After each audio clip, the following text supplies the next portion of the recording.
Albatros. Georges Ribemont de Seigne par Pierre Dracheline. Aujourd'hui, Dada, avec la participation de Jean-Pierre Bégaud et la voix de Georges Ribemont de Seigne.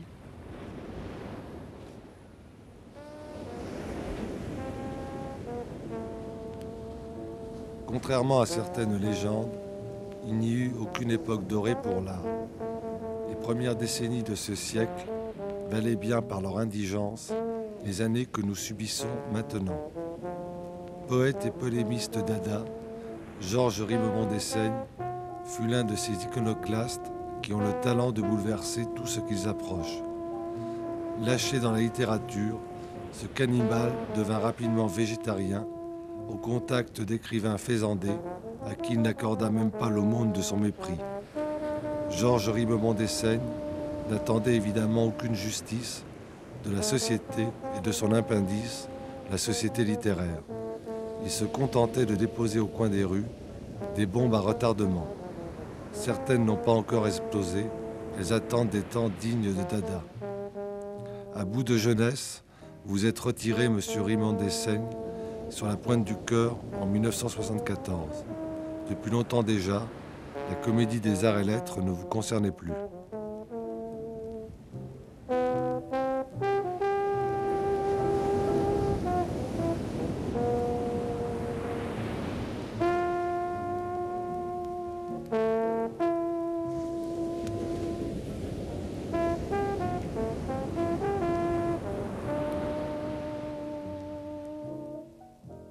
Avant de descendre parmi vous, afin d'arracher vos dents gâtées, vos oreilles gourmeuses, votre langue pleine de chancre, avant de briser vos os pourris, d'ouvrir votre ventre colérique et d'en retirer à l'usage des engrais pour l'agriculture, votre foie trop gras, votre rate ignoble et vos rognons à diabète, avant d'arracher votre vilain sexe incontinent et glaireux, avant d'éteindre ainsi votre appétit de beauté, d'extase, de sucre, de philosophie, de poivres et de concombres métaphysiques, mathématiques et poétiques, avant de vous désinfecter au vitriol et de vous rendre ainsi propre et de vous répolliner avec passion, avant tout cela, nous allons prendre un grand bain antiseptique. Et nous vous avertissons, c'est nous les assassins de tous vos petits nouveau-nés. Et pour finir, il y a une chanson. Kiki, kiki, kiki. Voici Dieu à cheval sur un rossignol. Il est beau, il est laid. Madame, ta gueule, elle sent la laitance de souteneur. Le matin, car le soir on dirait le cul d'un ange amoureux d'un lys. C'est joli, n'est-ce pas? Adieu, mon ami.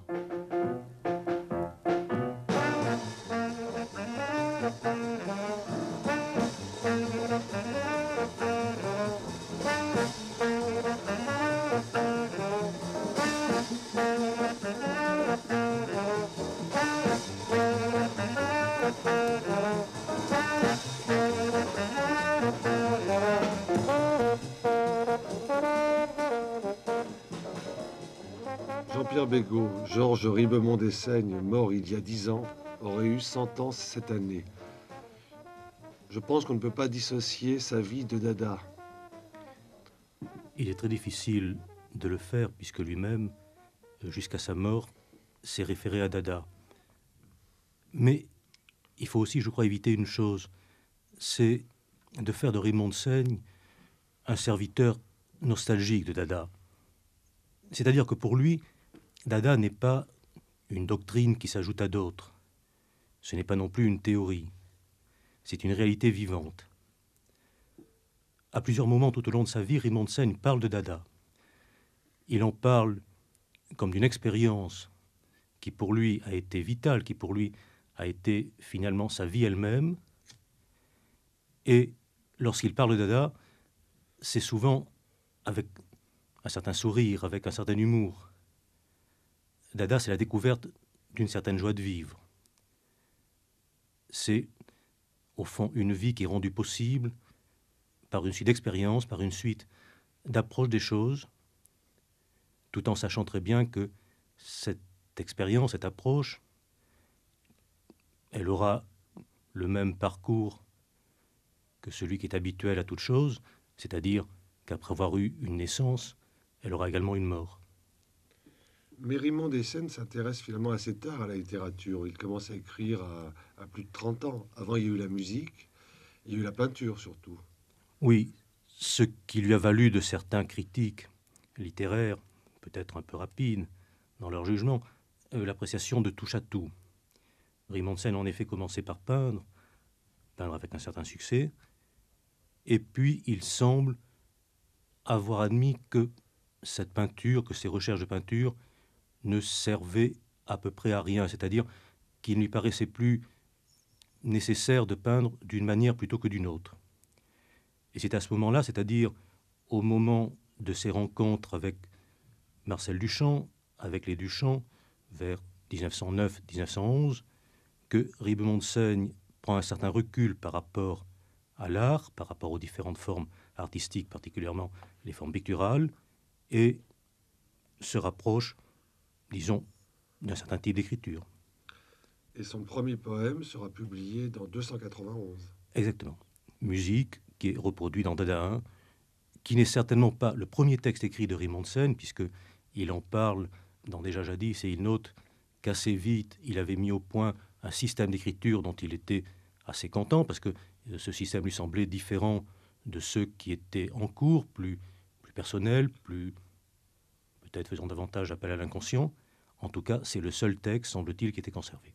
Puisque vous évoquez Dada 1, ce volume paru aux éditions Champs Libres que dirigeait Gérard Lebovici, ce volume a été préparé du vivant de Raymond Dessène. Ce volume, en effet, a eu cette particularité qui me semble extrêmement importante, c'est d'avoir été préparé alors que Raymond Dessène était vivant et que Raymond Dessène a pu suivre la mise au point de ce texte, et je crois qu'il l'a suivi avec un certain plaisir, puisqu'il y a redécouvert des textes qu'il avait parfois oubliés, et que nous avons en quelque sorte relus ensemble, et je crois qu'il y a été très sensible.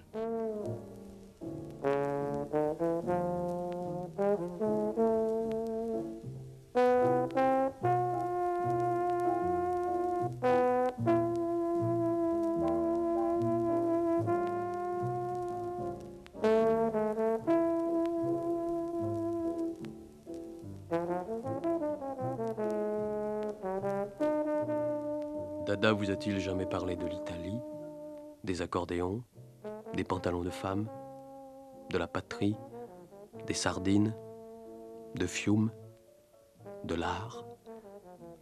Vous exagérez, cher ami. De la douceur, de Danuzio, quelle horreur.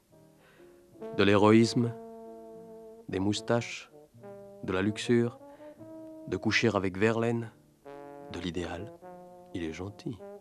Du Massachusetts, du passé, des odeurs, des salades, du génie, du génie. De la journée de 8 heures et des violettes de Parme, jamais, jamais, jamais. Dada ne parle pas. Dada n'a pas d'idée fixe. Dada n'attrape pas les mouches.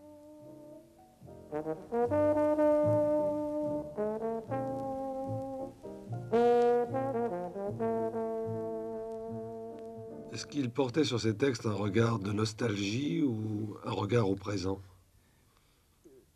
Je n'ai pas trouvé dans la lecture de Raymond Dessègne trace de nostalgie, mais d'une sorte de joie, la joie de retrouver des choses, de retrouver une présence qui lui semblait sans doute aussi nécessaire à 80 ans qu'elle lui avait semblé nécessaire à une vingtaine d'années. Est-ce que vous pensez que la Première Guerre mondiale a eu une influence sur son œuvre, une sorte de cassure où après il fallait tout tourner en dérision? Elle a eu pour lui une influence sans doute très grande. Elle lui a permis de se rendre compte d'une manière plus vive, plus aiguë, de l'absurdité de tout un ensemble de choses, de l'absurdité des mises à mort, de l'absurdité des systèmes et des guerres que ces systèmes engendrent. Et je crois que l'insurrection Dada a démarré un peu partout à la suite d'expériences semblables. Bien, donc en 1918, il collabore à 391, la revue de Picabia. Oui. Puis après, première collaboration à Dada en mai 1919. En en même temps qu'il prend la gérance de 391. Il faut préciser d'ailleurs que plusieurs fois dans sa vie, Georges Rimond Dessaigne aura le courage de prendre les responsabilités des revues dans lesquelles il collaborera. À la fois les responsabilités morales et également les charges matérielles, c'est-à-dire s'occuper réellement de ces publications. Cela faisait peut-être partie d'un certain équilibre entre des personnalités telles que celle de Picabia, sans doute plus proches ou plus portées à des manifestations brillantes, et une personnalité telle que celle de Rimond Dessaigne, qui n'hésitait pas à s'engager, même lorsqu'il s'agit simplement d'un temps à passer et de tâches matérielles à effectuer.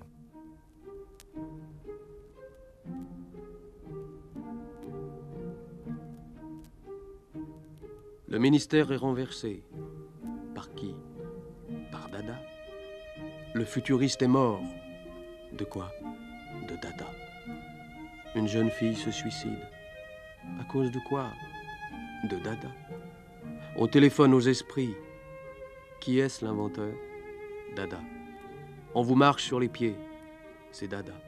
Si vous avez des idées sérieuses sur la vie, si vous faites des découvertes artistiques, et si tout d'un coup votre tête se met à crépiter de rire, si vous trouvez toutes vos idées inutiles et ridicules, sachez que c'est Dada qui commence à vous parler.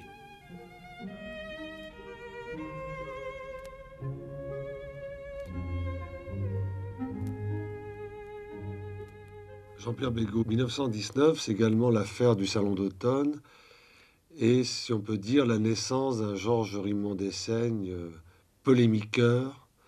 Il va très vite se faire une réputation de sabreur. Je veux dire. C'est un peu cette réputation qui lui est restée. Elle est réelle, et un certain nombre des textes parus à cette époque la justifient amplement.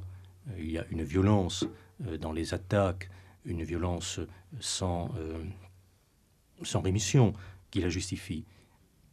Il n'a pas été que cela non plus. Il y a dans ces textes publiés, une sensibilité que l'on ne trouve pas toujours dans les autres textes de cette période, particulièrement dans les autres textes dits Dada. Et il me semble qu'il faut retenir au moins ces deux aspects. Vous ne croyez pas, Jean-Pierre Bégaud, que c'est cette sensibilité qui le poussait justement à des polémiques très très virulentes? Sans doute, parce que pour lui, il y avait une absurdité dans les rapports établis, particulièrement dans l'art et dans le marché de l'art, qui lui rendait inacceptable ce système et tous les marchandages nés de ce système. Au fond, il n'y a que les gens assez sensibles pour devenir à certains moments violents. Qu'a apporté Rimond Dessaigne à Dada? Je serais tenté de dire qu'il lui a apporté énormément en France, surtout puisque quand on repense à Dada, plusieurs noms bien sûr viennent à l'esprit, mais celui qui l'incarne d'une certaine manière semble bien être Rimond Dessaigne. Un de ses vieux amis, Nino Franck, a eu à son propos cette expression qui est belle, le fils unique de Dada. Elle me semble très justifiée.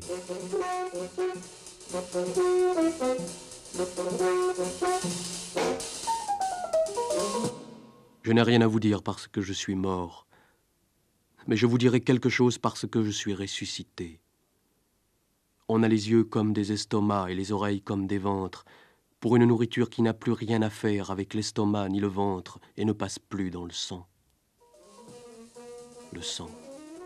Corps volage, gracieux pingouin, qui cherche au ciel ses Pléiades, dominos, mais on n'a plus de sang. La rate sécrète du sirop d'héliotrope. Le rire devient un cercle vicieux autour d'un nombril. Lazare, couche-toi. Tu es un bruit de scie sur la pierre. La seule chose que je puis vous dire, justement, c'est qu'on ne peut plus mourir dès la résurrection. Albaran. Et cela aussi, quand on est ressuscité, on devient facilement femelle, femelle de marmotte. Ce n'est pas une consolation, cacao matinal, mais un souvenir inverti de musique allemande.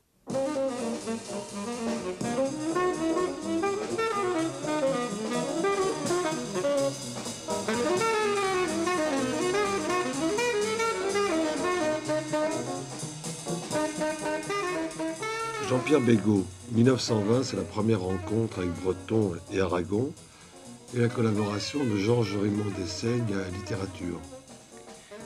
Oui, comme déjà l'expression de ces forces diverses qui vont progressivement se retrouver.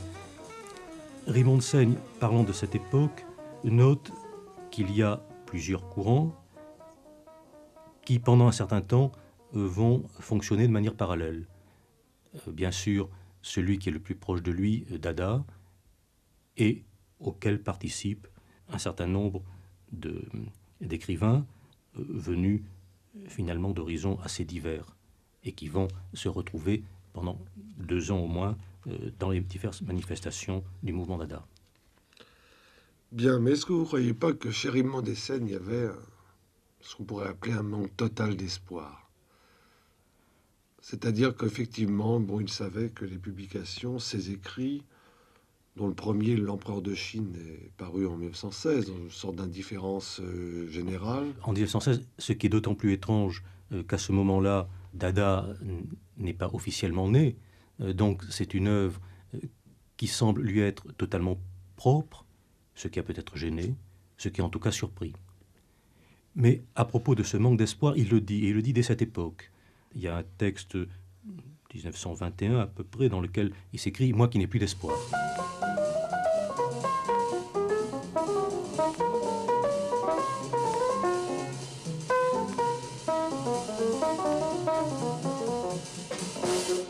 Entre 4 coins que ne réunit aucun des astres en chaîne d'antennes astronomiques, le cœur imperméable et les yeux à jouer des discours, sont assis sur le bois plat que les perroquets sans langage surmontaient autrefois.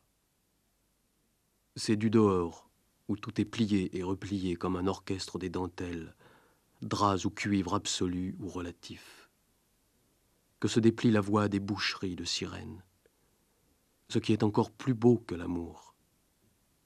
L'oiseau, le ver, la nuit, la terre, chanter, saisir, s'étendre, pâlir. Je vois, je luis, je pleure, je tombe.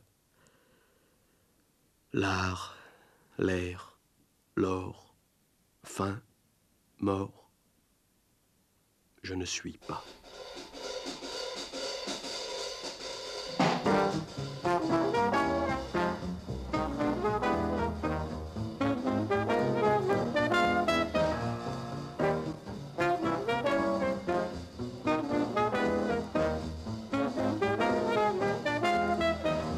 Par le trou de la serrure passe un cœur vide, un œil semblable à une bulle de savon, une main coupée qui se balance.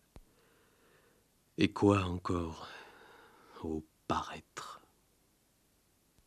Par le trou de la serrure, du côté des mesures et des poids, passent le pape et le concile et tout le Bataclan, Monsieur Rossignol et Madame Honfleur et leurs petites choses d'amour, les gendarmes et les ouvriers, les bicyclistes et les jardiniers, les montagnes de lave, les sourires, les cercueils, et aussi une armoire à glace dans laquelle on voit le trou de la serrure. Mais on ne voit pas le cœur vide, l'œil semblable à une bulle de savon, la main coupée qui se balance, ni paraître, seulement le trou de la serrure. Oh, demain.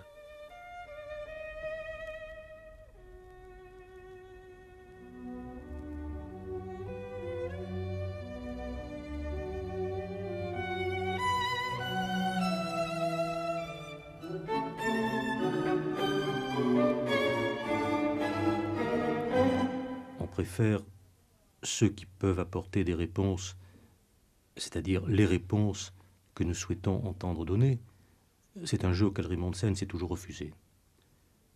Il n'a jamais voulu créer des dupes, comme s'est toujours efforcé lui-même de cesser d'être dupe, et d'être dupe entre autres de ses pouvoirs et de ces systèmes qu'il dénonce, de cette verticalité dont, dit-il, nous sommes victimes, au nom de laquelle nous avons été amenés à créer des hiérarchies, à créer des systèmes et à mettre un Dieu par-dessus pour clore l'ensemble.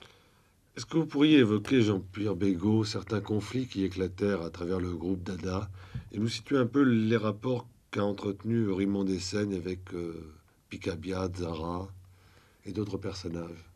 Ce sont des rapports qui sont généralement toujours d'amitié, du moins au départ, mais qui deviennent vite changeants, c'est-à-dire du moins qui sont vite soumis à des tiraillements, à des divergences que certaines manifestations Dada en tout cas précisent.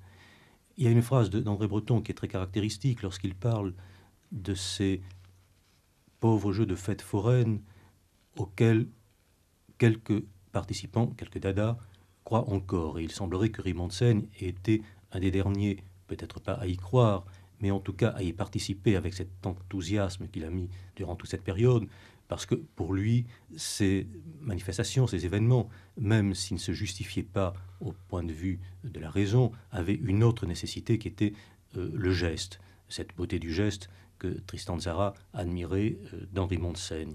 Et assez vite, à ce moment-là, plusieurs de ses coéquipiers se retirent de ces manifestations en les trouvant simplement répétitives, en pensant qu'il fallait leur apporter autre chose, cette autre chose que Raymond Dessaigne hésite à y apporter, puisqu'il ne voit pas exactement en quoi cela pourrait consister, au nom de quel credo, de quel système on pourrait l'ajouter. Et ces divergences se précisent au fur et à mesure jusqu'à ces dernières manifestations, procès Barès et la visite à Saint-Julien-le-Pauvre, qui déjà exprime ces tiraillements, ces débuts de défection. Mais est-ce que vous ne pensez pas que certains voulaient aller vers du sérieux alors que Raymond voulait rester attaché à l'enfance? Pour lui, c'est cela d'une certaine manière qui est sérieux. Donc il n'y avait pas de raison de s'en écarter pour aller vers un sérieux d'apparence, vers un sérieux renouvelé, alors que justement, dans ses parodies, pour lui, il y avait sans doute une possibilité de retrouver peut-être en effet l'enfance, en tout cas un certain nombre de ces questions sans réponse qui nous poursuivent, qui nous angoissent, et qui sont toujours un peu dérisoires, mais en même temps très essentielles.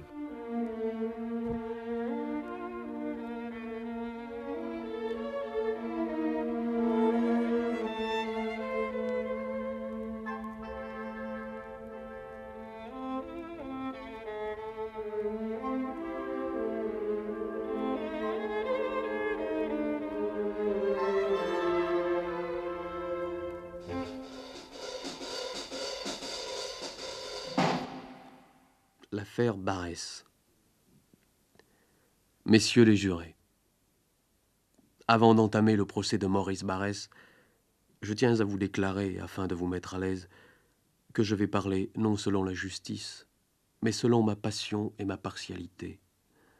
Je sais ce que vous nommez justice, et quelle sorte de balance vous employez, et en fin de compte, à quoi aboutit votre indécision lorsqu'ayant mis à nu votre conscience, vous dites cela est bien et cela est mal. En admettant qu'il se trouve parmi vous quelques sages, à la manière de Marc Aurèle, impurs en peau de soie, à l'œil d'eau minérale, nous le prierons ensemble, vous et moi, d'aller cuver ailleurs ces humeurs froides qui n'ont que faire devant un tribunal des hommes. Mais je sais aussi ce qu'on trouve derrière le vêtement de votre hypocrisie. Avec vous, on peut s'entendre. Vous avez la peau blanche et le cœur sale. Si, par un improbable hasard, la voix de l'accusé venait troubler votre sommeil ou les meilleurs instants de vos amours, rappelez-vous que lui-même, dont cependant les haines s'embourbent avec mollesse, préfère la condamnation de l'innocent à la propagation du désordre. Nous qui sommes ses ennemis lui reprochons ce crime. L'ordre est prêt à commettre n'importe quelle infamie plutôt que de laisser agir en paix, suivant le cours des Halles, l'héroïsme d'un tel champion de l'ordre. Nous voulons au moins que vous reconnaissiez la figure de ce bourgeois en savate, ancien chimiste pour analyse d'urine libre, devenu escroc, adjudant civil, usurier de la défense nationale, et dont on finira par dire qu'il a bien mérité de la patrie.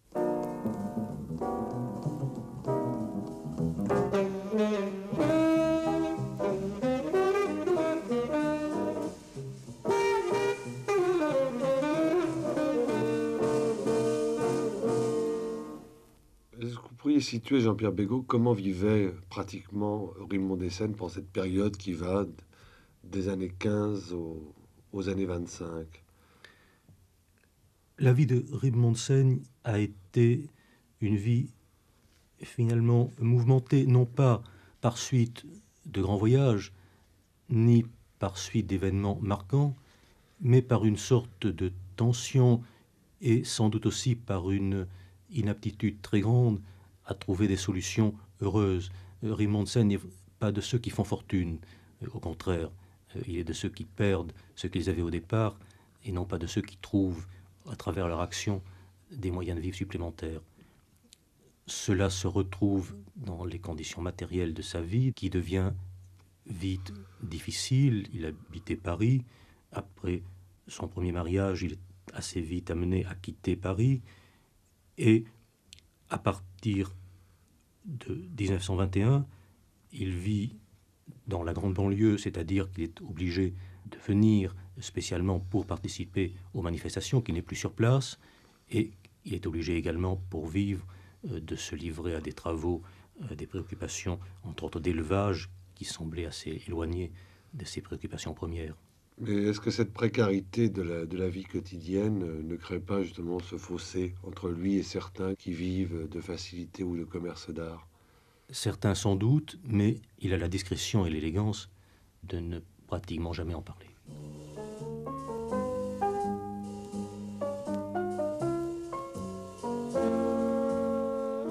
Les hirondelles du souvenir voyagent d'un doigt à l'autre. Et sur le bout du doigt, le lézard vert de l'avenir mange les mouches du cœur. Je donnerai cette pastille à la langue qui baisera l'ennui fidèle. J'accepterai la main qui donnera des graines de soleil, de lune, d'étoiles et de nuages. À mon perroquet vert, je crie « À moi, à moi, à moi !» Mais je sais bien que ce n'est qu'un perroquet vert à l'œil vorace. Car je n'appelle pas ni moi, ni vous, ni personne. Sous le masque, j'ai mis le vide. Dans le vide, j'ai mis les 1000 lettres de l'alphabet. Cela fait un beau concert, bien qu'il n'y ait personne. Et pourtant, j'attends, j'attends. J'attends le zéro qui ne viendra jamais.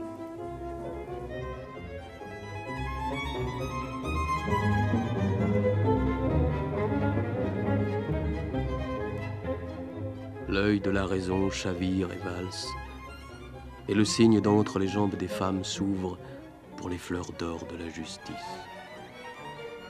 Le boyau d'étain mou roule des sentiments liquides, expulse des baisers sur les mains chaudes aux ongles noircis par la nuit. La nuque abrite les rats nourris de sueur et les radeaux des larmes, déjà pourris et verts. Les doigts de Dieu sur les flancs et les dents de la révolte sont aux deux bouts de la haine. Entre les deux, les seins boivent au zodiaque comme du petit lait. La laine de vieux souvenirs crevés sur deux cuisses mortes et froides.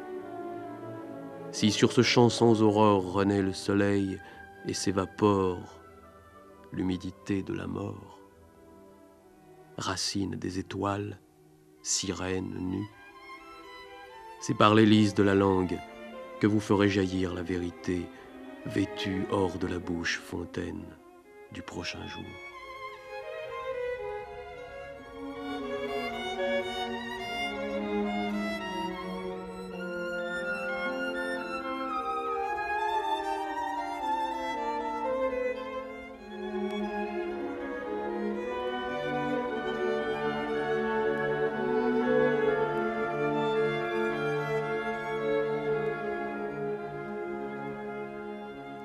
Comment réagit Georges Rimbaud d'Essène à la naissance du surréalisme en 1924? Il semble qu'au début, il soit assez favorable. Il est à la fois favorable, puisque un certain nombre de ceux qui y participent directement sont proches de lui, sont des amis, mais avec tout de même quelques réserves. Il l'exprime dans une expression un peu vive, dans un article intitulé « À propos du surréalisme », lorsqu'il s'écrit « Une petite côte de Dada », voilà ce qu'est le surréalisme. Mais c'est peut-être une réaction de mauvaise humeur, ou du moins l'impression peut-être de ne pas vouloir faire comme beaucoup, de ne pas vouloir abandonner Dada, de ne pas vouloir quitter le navire Dada. Progressivement, il porte sur le surréalisme, du moins celui qu'il appelle le véritable surréalisme, c'est-à-dire le surréalisme d'André Breton, des jugements beaucoup plus modérés, beaucoup plus positifs, insistant toutefois sur ce désir de rétablir un certain ordre qui, lui, ne lui semble pas souhaitable, ne lui semble pas possible. Et je crois que c'est là la divergence qui existe. Sur la vie, l'art qui est apparu en 1926, il note ceci: j'en arrive facilement au surréalisme, qui est une attitude, une contenance succédant à une autre, mais si proche, si proche. Il y a bien peu de différence entre Dada et le surréalisme, mais cela en prépare peut-être une totale. Dada se détruisait lui-même, le surréalisme mène à une mystique, à un fidéisme, à l'existence froide et fixée d'une anti-réalité, à l'avènement d'un ordre.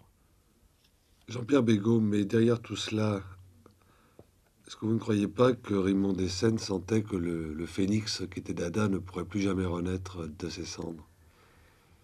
Quelle est la différence entre la vie et la mort de Dada? À partir du moment où Dada est né, il est déjà près de mourir. On ne fait pas du Dada, on ne redonne pas une vie artificielle à un mouvement aussi spontané, aussi vital. Simplement, on le redécouvre. Et il me semble que pour Raymond Dessène, Dada ne peut pas renaître sous sa forme première, mais à tout moment peut réapparaître sous une autre forme, qui est la continuité, qui est la pérennité de Dada, c'est-à-dire d'un certain esprit, d'un certain refus, d'une certaine négation.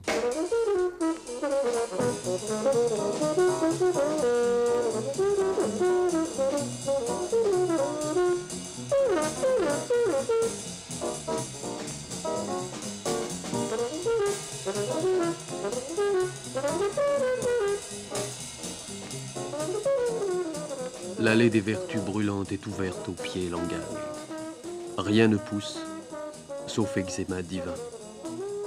Il est ennuyeux qu'en fermant les yeux, on ne revoit que ce qu'on a vu en les ouvrant. Déplacement, jeu d'une lorgnette à caprice. Bicyclette entre les deux orbites, mais non au-delà. C'est un joli domaine. Contenance de la demi-vierge, commerce de sourires. Monsieur Lalonghi, Monsieur Phare et Madame Affleur font l'amour à trois, et sur la table de nuit où dort leur urine, ont posé leur oreille. Une descente de police sur la glace de l'armoire et sur les vitres de la fenêtre. Comme divertissement. Et comme tristesse, le souvenir des spasmes sur le bidet, intimité de Dieu, cochon châtré. Les punaises vertes nourries de margarine ont beau s'envoler des cheveux sensitives, l'orable sport où l'œil acétylène jouait les grandes eaux, les mythes tombent, mortes, et l'air se dépose en couches de naphtaline, peau morte, désert de métropolitain, et fume une clarinette des extases entassées de joie à ressort de plumes. Température si ténue que son amant thermomètre ne la possède que par les narines.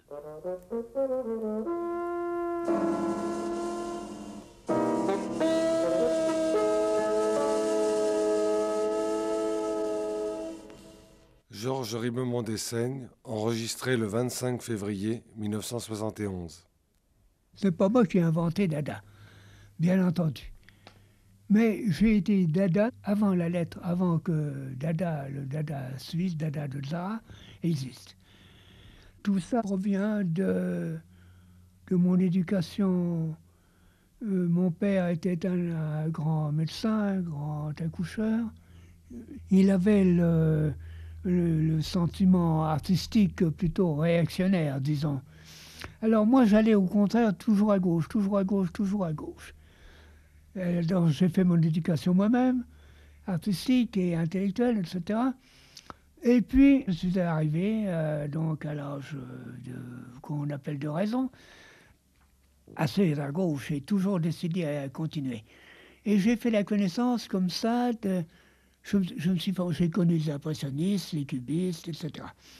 Et surtout, J'ai connu plutôt chez les Duchamp-Villon, les sculpteurs Duchamp-Villon, dont il y avait 3 frères, Jacques Villon, Raymond Duchamp-Villon et Marcel Duchamp.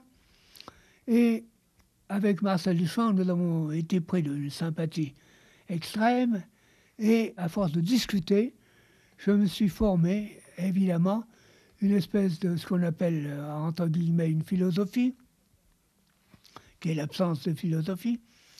Je me suis formé comme ça, à force de discuter avec Marcel Duchamp, et je me suis établi une certaine philosophie qui s'est traduite par un dadaïsme, car je continuais à faire de l'art, ce qu'on appelle de l'art. J'ai été mobilisé à l'école de guerre. J'avais réussi à être du service auxiliaire pour ne pas aller me battre contre les humains. Et c'est là où, à l'école de guerre, ce qui est un comble pour moi, pour apprendre à faire la guerre, j'ai écrit L'Empereur de Chine, ma première œuvre, qui a été publiée dans la collection Dada, chez Ilsom, au Sans Pareil. Et là-dedans, évidemment, c'est spécifiquement Dada. Les activités Dada, n'est-ce pas, elles sont de 2 sortes. Elles sont d'abord Zara, de Dada lui-même, où Dada est arrivé à Paris, et je l'ai vu la première fois chez Picabia. Je me suis étonné que ce petit homme pouvait avoir révolutionné, etc. Il y a eu aussi le groupe Littérature, Breton, Aragon, Soupeau, qui, eux, n'avaient essentiellement en eux rien de Dada. D'ailleurs, c'est à eux, bien qu'ils aient participé à toute l'action de Dada, l'action publique de Dada à Paris, c'est à cause d'eux que Dada est mort. D'ailleurs, Dada ne pouvait pas ne pas mourir, bien entendu. Dada, c'était la violence, ça c'est vrai. Et le surréalisme est violent, mais le surréalisme était assez violent par moments.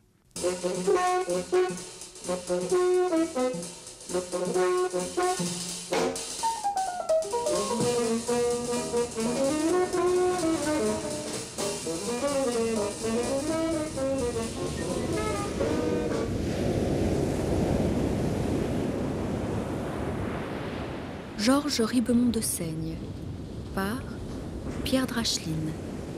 Aujourd'hui, Dada, avec la participation de Jean-Pierre Bégaud et la voix de Georges Ribemont de Seigne. Texte, extrait de Dada, édition Champ Libre, dit par Jean-Pierre Poty. Groupe de réalisation, Nicole Valeron, Guy Senot, Jacques Taroni. Albatros.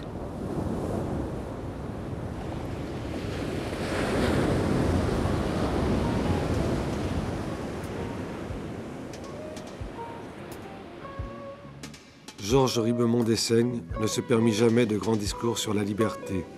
Ce sceptique se contenta d'y être fidèle dans chaque acte de sa vie d'homme et d'écrivain. La revue Bifure, dont il fut le rédacteur en chef, symbolisa parfaitement son refus des partis pris et des chapelles. Il y accueillit tous ceux qui, comme lui, privilégiaient l'individu face aux idéologies. Bifure fit des pieds de nez à la raison et ouvrit ses pages à l'arrogance et à la négation, avant de succomber à la loi de l'argent. À l'abri des modes et des conformismes, Ribemont des Seignes écrivit, parallèlement à ses activités d'animateur de Bifure, des romans, dont Frontières humaines, qui attendent toujours les critiques et les lecteurs qu'ils méritent. Mais il est encore trop tôt, semble-t-il, pour Ribemont des Seignes. Le grand sommeil continue.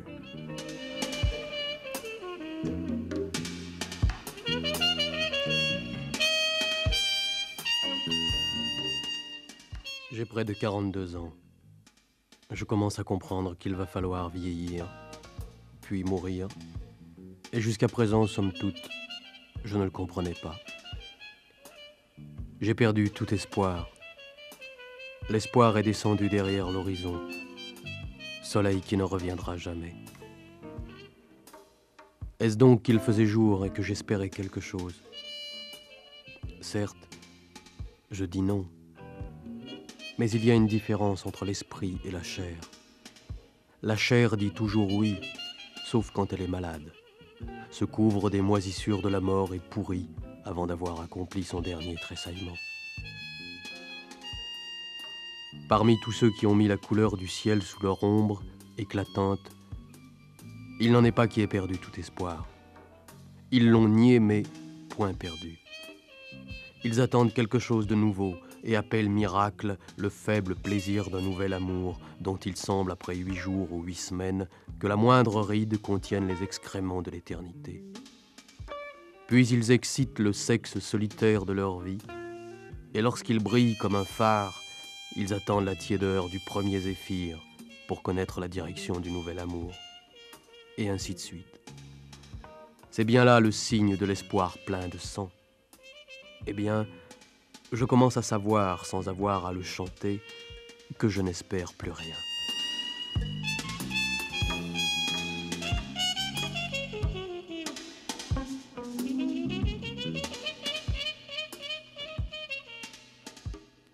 Jean-Pierre Bégaud, 1927, c'est pour Georges Rimond Dessaigne la publication du Bar du lendemain aux éditions Émile Paul, celle de Clara Desjours au Quai du Sud, et le début de la publication d'En transition de Frontières humaines. Mais c'est peut-être surtout sa rencontre avec D'Aumale et Gilbert Lecomte, rencontre qui va déterminer ses futures relations avec Breton et le groupe surréaliste. C'est une période qui est importante pour Rimond Dessaigne. Elle est importante pour plusieurs raisons. Au point de vue personnel, il est amené à structurer sa vie de manière un peu différente, entre autres de se livrer à tout un ensemble d'activités d'écriture, celles-là même qui seront vivement critiquées par André Breton quelques années plus tard. En même temps, il revient à Paris, rencontre des amis déjà anciens, ainsi que d'autres plus jeunes, particulièrement les membres du Grand Jeu. Et il semble que cette rencontre avec ce groupe du Grand Jeu ait été pour Rimond Dessaigne un des événements importants.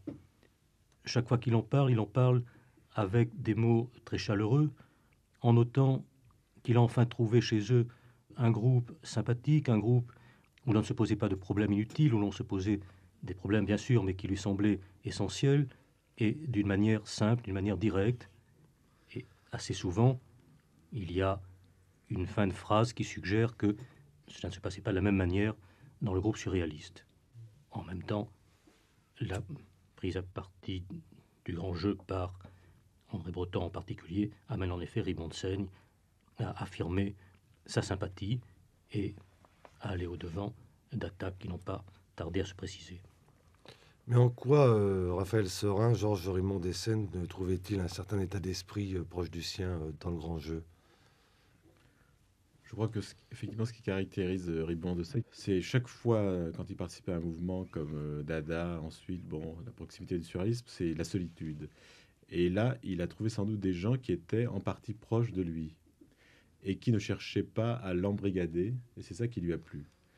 L'époque dans laquelle tout ça se passe, c'est une époque de groupe, c'est une époque de militance. D'ailleurs, ça ressemble à des époques ultérieures. Et respecter quelqu'un en son intégralité, c'est très rare. Et je pense que c'est ça qui a séduit Ribemont, comme ça avait séduit un autre personnage aussi très intéressant, qui était le peintre Sima, qui venait, lui, de Prague.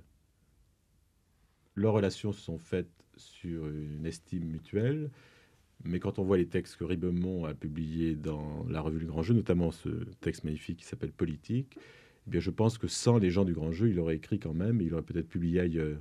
Donc, il y a dans leur relation quelque chose de très rare, quelque chose d'unique, et qui tient évidemment à la qualité de la pensée de Ribemont et aussi peut-être à sa façon de se comporter en société, si vous voulez.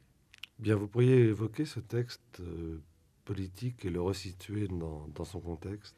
Oui, il a été publié dans le numéro 2 de la revue du Grand Jeu. C'est un texte que moi je trouve absolument capital. Il est évidemment totalement inconnu.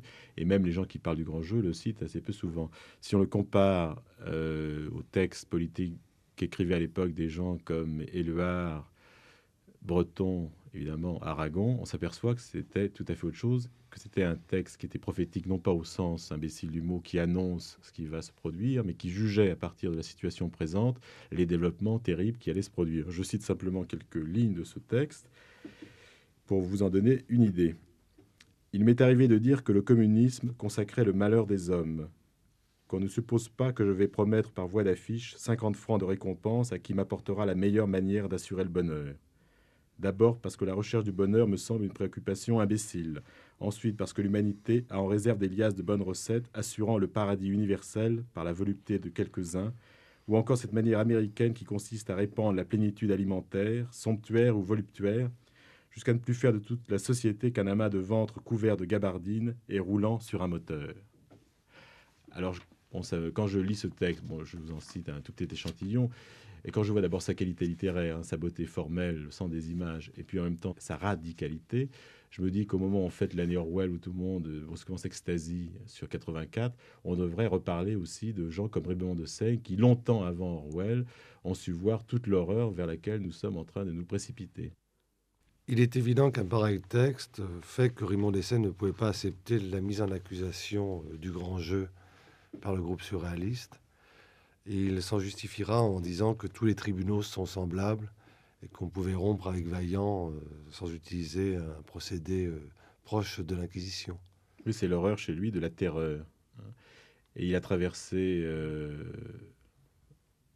une époque où, de façon caricaturale, déjà, il y avait des mini-tribunaux de Moscou un peu partout.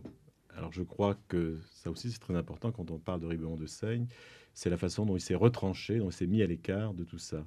Et ce texte, par provocation, s'appelle Politique. Évidemment, c'est une dénonciation de tout ce qu'on pouvait dire être politique à l'époque. C'est un texte qui est vraiment complètement à rebours de tous les cris de haine que pouvaient pousser les uns ou les autres pour des bonnes causes ou des mauvaises causes. C'est un texte qui fait il y a l'idée aussi chez Ribemont qu'il faut faire le vide. D'ailleurs, le texte se termine là-dessus. Il y a un passage sur le vide. Je vous cite la dernière phrase. Et il dit « Peut-être afin de réveiller la masse en marche sur sa voie de sommeil et de ténèbres et de la dresser une fois pour toutes contre son sort, les seules voix ayant chance d'être entendues seront-elles celles qui jailliront du vide complet de l'individu, vide du cœur, de l'âme, de l'esprit. » Alors évidemment, c'est ironique de lire ça aujourd'hui, puisque cette voix-là n'a pas été entendue, bien au contraire, qu'elle a été effacée et recouverte. Mais c'est ça qui est très important chez Ribemont, c'est l'obsession du vide. Et là, c'est un vide total, puisqu'il s'agit du vide du cœur, de l'âme, de l'esprit. Évidemment, ce vide conduit à autre chose, à une autre sagesse. Et c'est pour ça qu'on peut dire qu'il est proche de gens comme les gnostiques. Ce n'est pas du tout un vide de désespoir, un vide de néant. C'est au contraire un vide qui est dirigé vers quelque chose qui nous sauve et qui nous perpétue.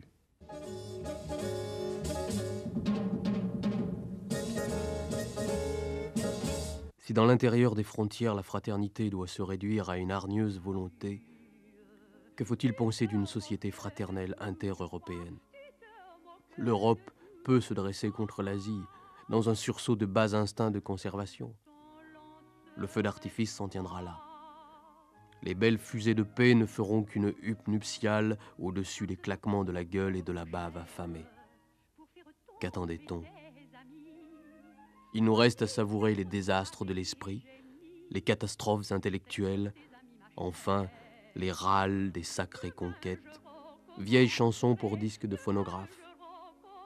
On peut encore se procurer cela à bon compte. Et c'est le seul espoir qui reste.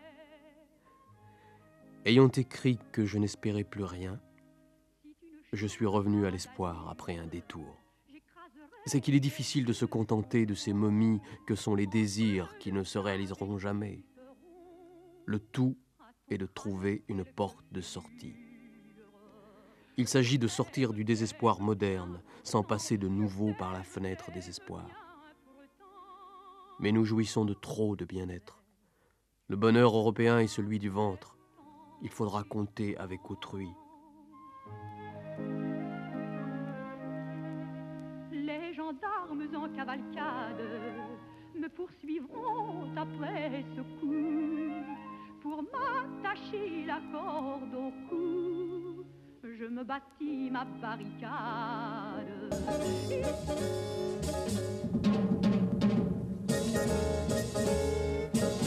Jean-Claude Pirotte, comment expliquez-vous que les romans de Ribemont de Seigne soient méconnus?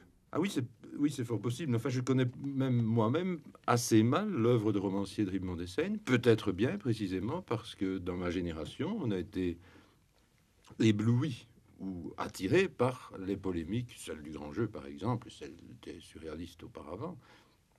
Mais quand même, je me souviens avoir lu ce roman dont j'oublie le titre, mais où Ribemont Dessaigne met en scène une jeune femme nue qui participe au séjour. Ariane. C'est Ariane, c'est juste. Comment puis-je oublier un titre aussi limpide? Alors, j'ai souvenir d'avoir été fort frappé à la lecture d'Ariane, mais il y a une vingtaine d'années, en me demandant comment il se faisait que mes contemporains semblaient ne pas avoir lu les romans de Ribemont, qui me paraissaient convenir tout à fait dans les années 60 à une espèce de renouveau d'un certain romanesque, notamment lyrique.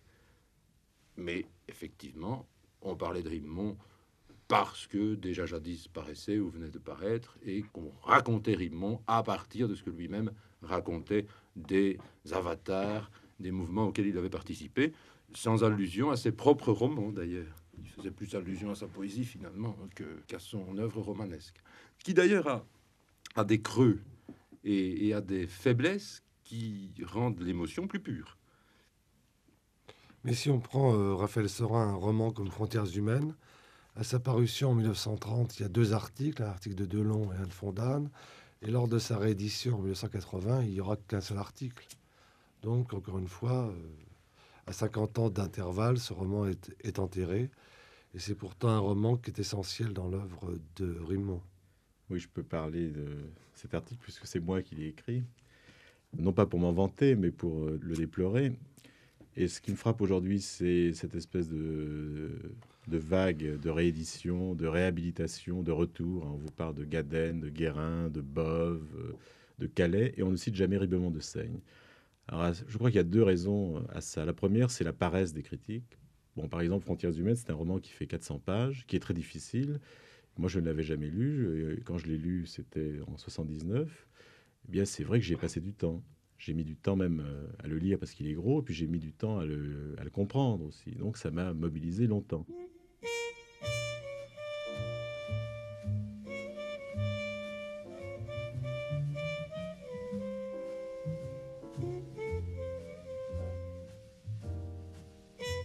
Dans les ténèbres opaques d'une prison qui supprimait toute limite, un homme dormait.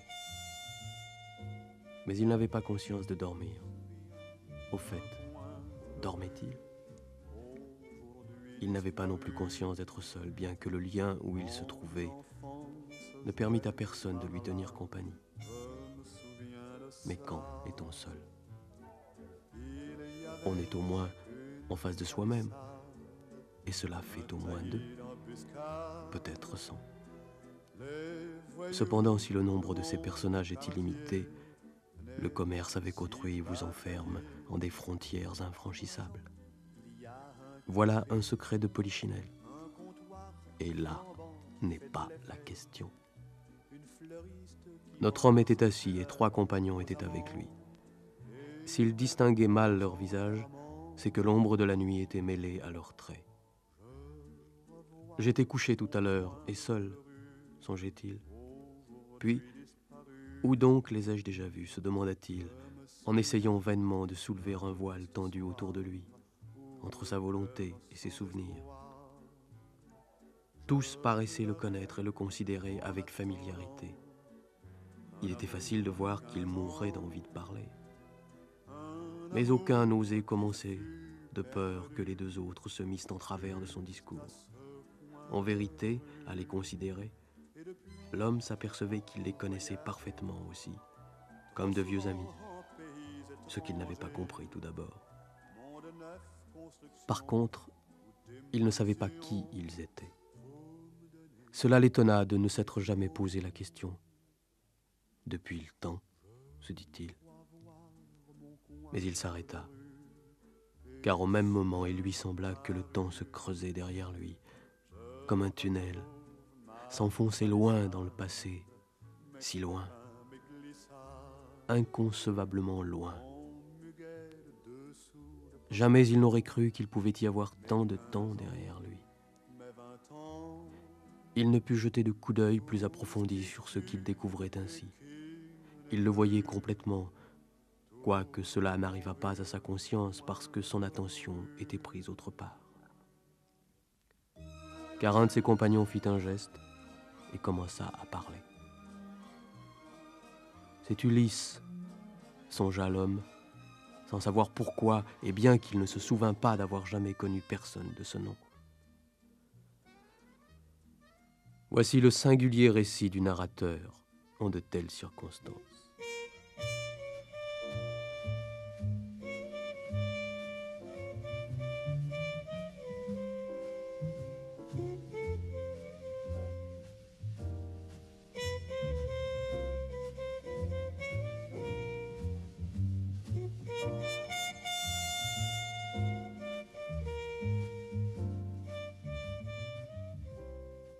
Donc on peut imaginer que les quelques lecteurs, peut-être que les gens qui nous écoutent aujourd'hui et qui vont trouver Frontières humaines, eh bien ce livre a joué un rôle dans leur vie. Et ça, on peut le dire de peu de livres aujourd'hui.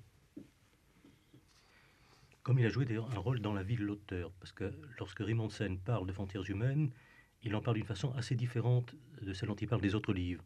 Il en parle comme une expérience, et comme une expérience qu'il a menée assez longuement, et qui à un moment donné était prête à être livrée, prête à être rendue publique. Et je crois qu'à ce moment-là, il a écrit ce livre volumineux très vite. C'est-à-dire à partir du moment où ce plan, ou cette nécessité de ce voyage d'Ulysse, de ce voyage qui finalement le ramène à son point de départ, lui est apparu clairement, l'écriture a suivi de manière très rapide. Bien, les Frontières humaines avaient été publiées en supplément de la revue Bifur, dont il faudrait quand même parler, puisqu'elle avait été traitée de gigantesques poubelles, et puis qu'elle a quand même eu le privilège de publier Michaud, Prévert, mais également des textes de Kafka, Buster Keaton. Heidegger. Ouais. Donc c'est vrai, une revue qui partait un peu dans tous les sens, comme un feu d'artifice. Quand on relit les numéros de Bifur, on peut le faire grâce à Place. Ils ont été repris en 2 volumes. On s'aperçoit qu'il y a très peu de mauvais textes, il y a très peu de déchets, il y a beaucoup de découvertes. Bon, c'est pas ce qu'il a fait de mieux, c'est là où je pense que le premier texte de Sartre est paru, aussi la première traduction de Heidegger. Mais il faut dire qu'il avait des conseillers qui étaient des gens intéressants, puisqu'il avait Pignac pour les Russes, il avait Carlos Williams pour les Américains, même Joyce était dans les parages. Il avait quelqu'un de très actif qui vit toujours, qui est Nino Franck, qui était le secrétaire de la revue. Tout a commencé comme ça. Ribemont de Seine venait me voir, enfin, on se voyait très souvent. Et un jour, il arrive et il m'a dit, vous n'avez pas une idée pour une revue à faire. Il se trouve que j'ai peut-être un commanditaire. Je trouve ça éblouissant. Et nous parlons et tout de suite, j'esquisse un projet, puis je lui fais à sa demande un petit rapport là-dessus. Et en bref, il me met en rapport directement avec ce commanditaire qui était un homme extrêmement sympathique, un riche amateur, qui s'appelait Pierre Lévy, et qui s'intéressait beaucoup à la littérature et à la peinture, mais qui enfin n'avait rien professionnellement d'un éditeur. Bref, il accepte notre proposition, et voilà que naît Bifur. Bifur qui devait s'appeler primitivement Carrefour, mais le titre était déjà pris. Alors on a cherché un autre titre, et moi j'avais vu dans des gares parisiennes, il y avait dans des endroits, enfin, il y avait des écriteaux avec le mot Bifur, qui m'avait beaucoup plu.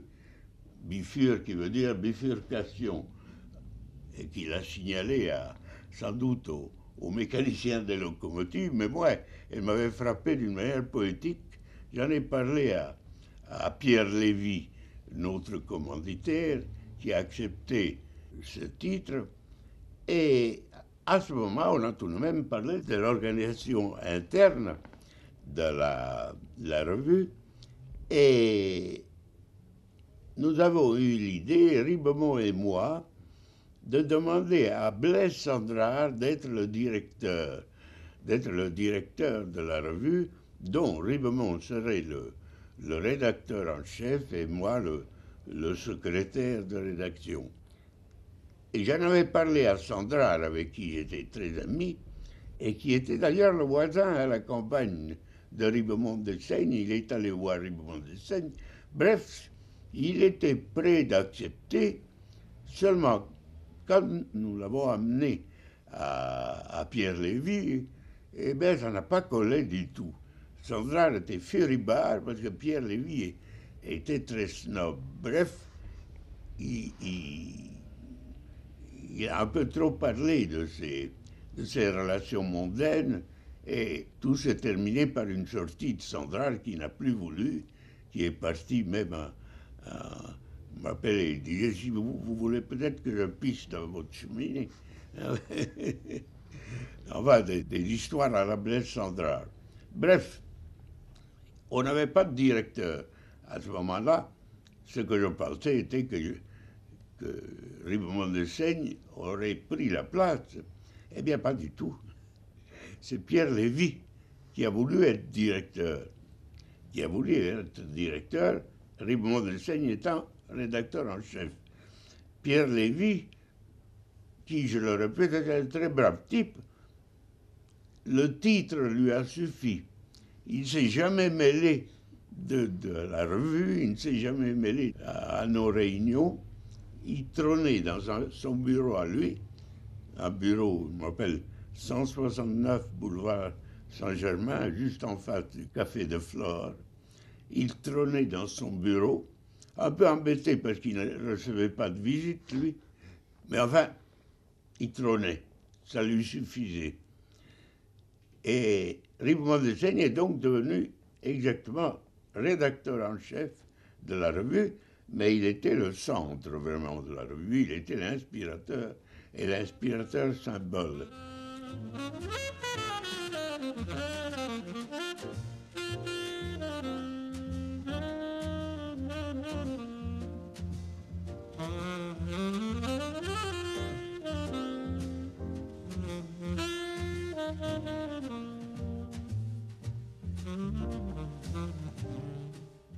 Sans doute se condamne-t-on à la solitude. N'y sommes-nous pas condamnés depuis notre naissance? Tout n'est qu'illustration autour de la solitude. À peine a-t-on l'illusion d'en sortir qu'on retombe dans un silence plus désert. La communion est de courte durée, amoureuse ou intellectuelle.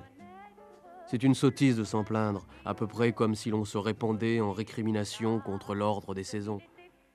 Il dépend d'ailleurs de soi de pénétrer plus près des êtres ou des choses, et d'augmenter sinon la durée, du moins la fréquence des instants illusoires où disparaît la conscience de la solitude. Toujours nous sommes derrière les voiles de l'illusion, mais qu'importe, c'est une position à prendre. Lorsqu'elle est prise, la vie ressemble à un magnifique cristal dont on occupe le centre et à la surface duquel l'univers vient se morceler et étinceler sur chacune des facettes. Nous modifions celle-ci à notre gré. Avec nous-mêmes, nous ne sommes pas seuls. On parle toujours de solitude. Moi et moi, cela fait au moins 2. Et si je veux, cela fait 1000. J'entends bien poésie, poésie. Évidemment, poésie. Nous avons assez fait pour l'assassiner pour que nous ayons le droit de la ressusciter. Morte et dépouillée, nous l'avons vue nue. Mais quoi? Cette vieille charogne que nous traînions en robe du monde dans tous les ruisseaux, c'était un si joli corps. Et de lui souffler dans la bouche pour coucher avec elle. Elle est bien vivante. On peut tout à fait s'entendre avec quelqu'un auquel on a fait subir un tel traitement et qui vous sourit dès qu'il ouvre les yeux. D'or, tu vas me quitter, j'en mourrai peut-être, tu ne m'aimes plus moi, je t'aime encore. Quoi ce petit front si blanc dans la glace? C'est moi et tu pars sans te souvenir. Il était l'homme de la liberté absolue. Vraiment, je n'ai jamais vu quelqu'un qui soit si indépendant, si libre. Nous nous retrouvions 2 fois par semaine là-bas. Il venait d'abord déjeuner, puis nous allions au bureau. Et là, Biffy arrivait. Et cela a duré jusqu'à l'engagement politique de Pierre Lévy. Oui, Oui, la revue n'a pas eu une durée très grande. Je crois qu'elle a constitué un moment important de l'époque, qui était par ailleurs l'époque de commerce.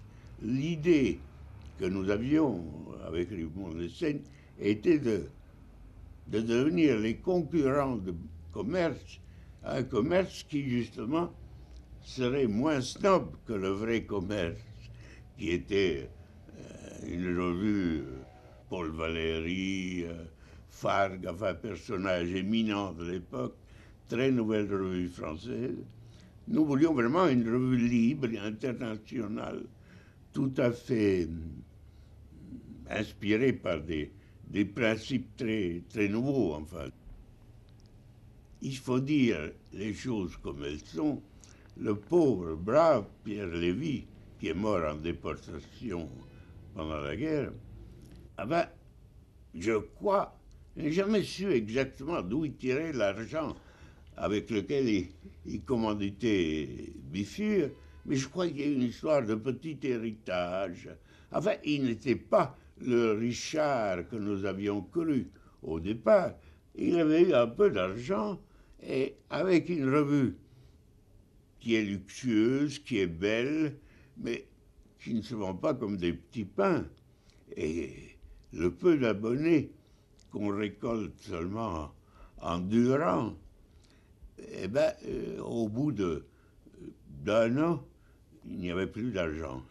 Il n'y avait plus d'argent. La revue a duré exactement 8 numéros. Il en paraissait 4 par an, en principe, comme commerce, d'ailleurs, elle était trimestrielle. Et en 2 ans, la revue a été morte, mais au bout d'1 an, ça allait déjà assez mal. Ça allait déjà assez mal. Ça a été vraiment qu'à qu'on est arrivé jusqu'au 8e. Le 8e était d'ailleurs tout à fait spécial. Je dois dire, moi j'avais quitté la revue faute d'argent après le 7e numéro, après avoir fait avec Ribemont toujours le 7e. Et à partir du 7e numéro, pour le 8e, j'étais remplacé par Paul Nizan. Pourquoi Paul Nizan? Parce que le pauvre Lévy, qui cherchait de l'argent, c'est avec le peu d'argent qu'il a pu trouver parmi des proches, je ne sais pas, ou des amis, qu'il a pu faire le 5e, le 6e numéro. Mais à partir du 6e numéro, ça n'allait plus du tout. Et il a fini par trouver de l'argent, ou plutôt, lui-même a trouvé un commanditaire, et ce commanditaire n'était autre que le Parti communiste. Le Parti communiste, à l'époque, cherchait à s'implanter dans des journaux ou des revues, et l'une des revues avait été trouvée, qui a été Bifure. Et le premier numéro, fait sous supervision communiste, a été le 8e et dernier. Le 8e et dernier parce que ça n'a plus collé du tout. Moi, j'ai quitté Bifure au 7e numéro, et Ribemont l'a quitté au 8e.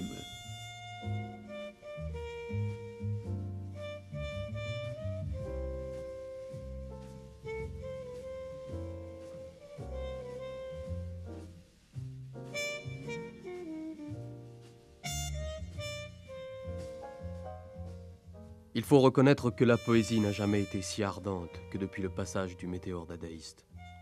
Les cendres sont en excellent engrais. Et l'art, il se porte fort bien ou fort mal. Ce n'est qu'un cœur. Le sang qu'il projette est celui de la poésie. Sa qualité ne lui appartient pas en propre.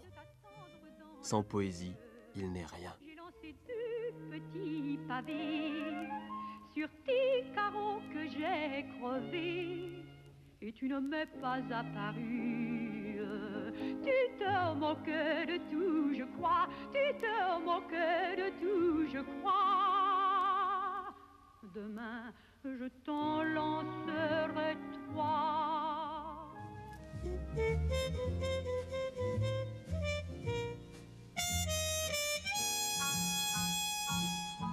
Est-ce que vous pensez, Jean-Claude Pirotte, que ce sens de la liberté, justement, ce qui permettait à Rimbaud de publier des textes en dehors de son univers mental, ça caractérise bien son œuvre?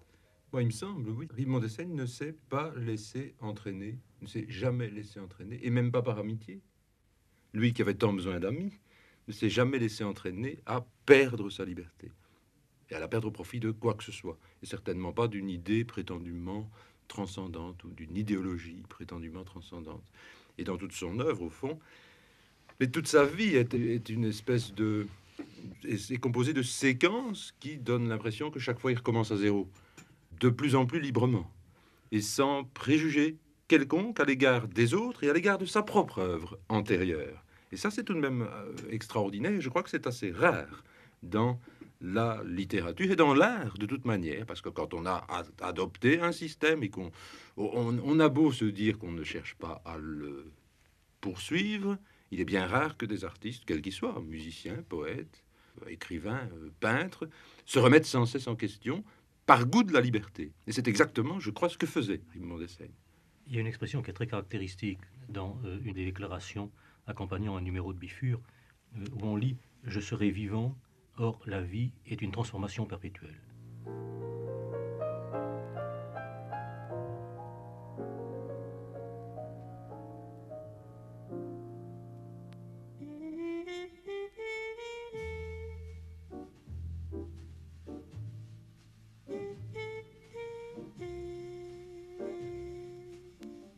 De quelque côté que l'on se tourne, il ne semble pas que les pauvres hommes aient de plus instant souci que celui de la contenance. Contenance et évasion. Ainsi chacun sécrète sa poésie, s'entoure d'une couche isolante ornée de son firmament et de son zodiaque, ces fleurs de solitude épanouies. Nous souffrons de l'intelligence. Nous voulons à la fois l'oubli et la conscience de l'oubli. Le nec plus ultra de cet état paradisiaque de la poésie pure serait la folie et la conscience de la folie. C'est un état assez rare pour qu'il comporte les pires tourments de l'instabilité et paraît clair la notion apparente du temps qui passe. Mais les retours, les espoirs, les sursauts ne dépendent pas de la volonté. Sans quoi, on pourrait se demander à quoi bon cette débauche, puisque tout finira par la mort, la ridicule mort. Dieu merci, nous vivons dans notre peau, et le meilleur moyen d'atteindre la fin avec la seule volupté qui compte, vivre, c'est de s'entendre avec elle. D'ailleurs, tout ce problème usagé de la vie et de la mort est digne de Monsieur de la Palisse. Il n'y a rien de mieux que la vie, puisque la mort supprime tout point de comparaison. Il est également vain de supposer que la disparition de la conscience soit préférable à quoi que ce soit, car la préférence est anticipée, le moment venu. Il ne s'agit pas d'affirmer, de construire, ni de chanter soudain les vertus de la vie, mais mon appétit de négation s'arrête au bon moment. Un instant de plus, il est trop tard, il n'y a plus rien à nier. Un instant de plus, mais Monsieur de la Palisse a déjà parlé. La vérité est la principale assurance que nous ayons contre le suicide.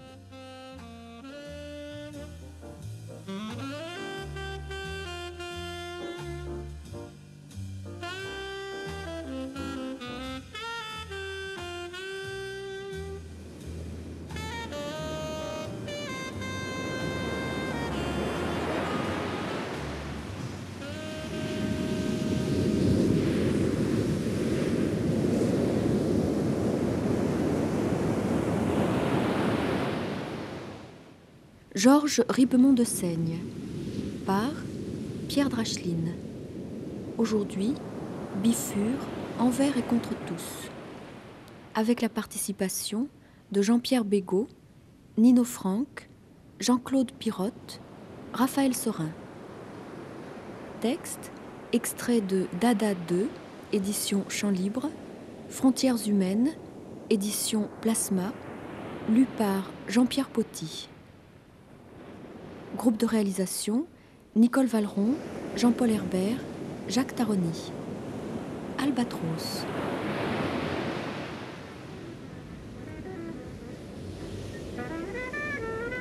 Pour qui sait encore se saouler de mots, la poésie de Georges Ribemont d'Essaigne apparaît comme un buisson de rire posé à même le sol. S'y reconnaît qui le veut. Mais le rire de Ribemont contenait aussi tous les défis et toutes les provocations d'un homme qui n'accepta jamais le règne des âmes mortes. Aujourd'hui, la voix du fils unique de Dada nous semble singulièrement présente.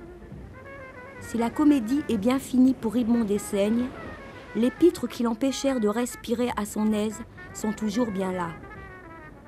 Le procès Barès ne s'achèvera jamais tant les atteintes à la sensibilité et à l'intelligence se font nombreuses en ce siècle qui rôde sur lui-même de peur de ne plus s'entendre respirer.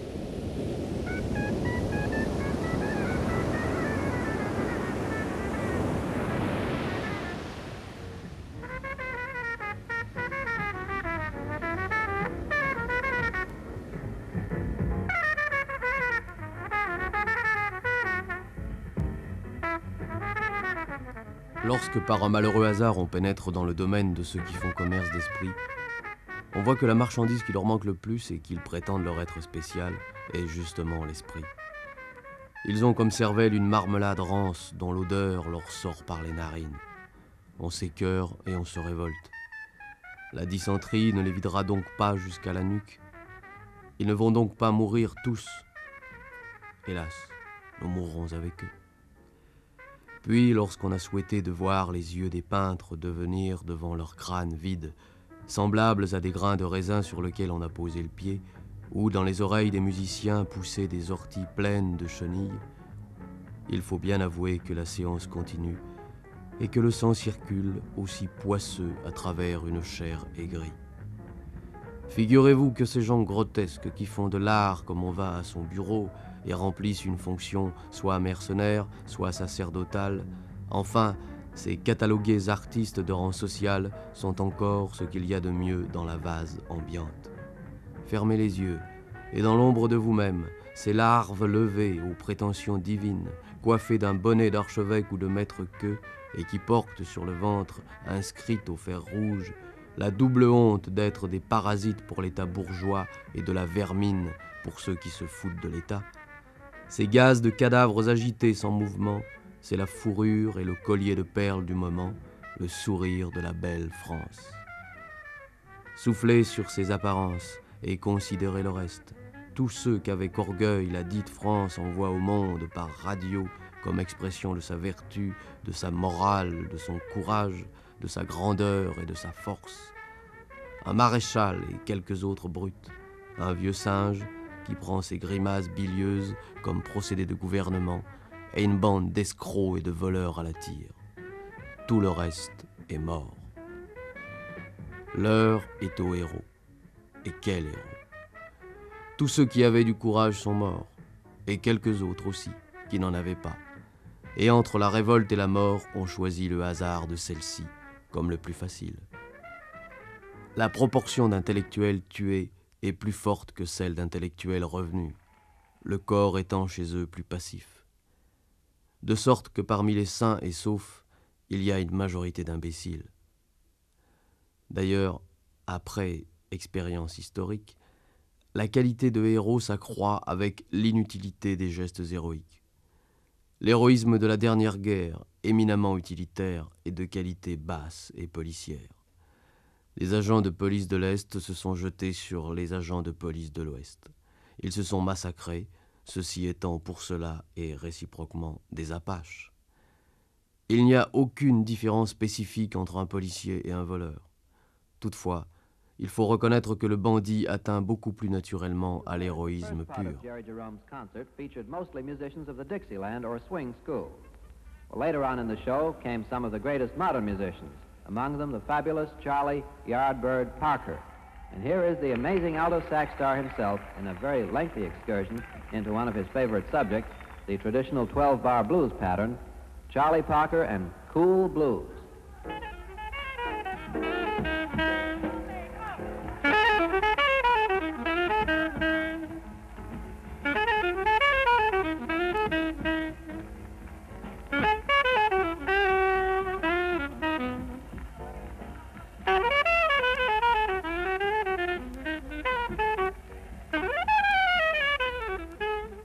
Raphaël Sorin, on ne peut pas séparer la poésie de Ribemont Dessaignes de sa peinture, de ses romans. Non, sans essayer de retrouver les mêmes thèmes ou les mêmes images, il y a effectivement, je dirais presque une douceur, un ton qu'on retrouve aussi bien dans ses toiles, dans ses encres de Chine que dans ses poèmes. On retrouve aussi des similarités entre ses pièces de théâtre, ses romans. Je crois que là, la notion de genre n'a aucun sens. Ce qui fait l'unité de l'œuvre, c'est une espèce de respiration, de présence.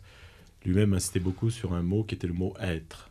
Et il semble que cet être ne soit pas du tout dispersé, ni entre les poèmes, ni entre les toiles, mais qui se trouve au contraire réuni, approfondi, continué. Jean-Pierre Bégaud, pourtant, cette poésie part dans plusieurs sens. Elle est, par certains côtés, proche de Perret par une liberté de langage, par d'autres côtés, plus classique. Elle est proche d'une liberté, mais surtout d'une libération. Et cette libération, comme toute tentative semblable, suit des chemins différents. Ce sont des chemins, simplement, mais la perspective est la même. Ce qui fait qu'en effet, il est normal de ne pas dissocier poème à proprement parler, ou manifeste, ou pièce de théâtre.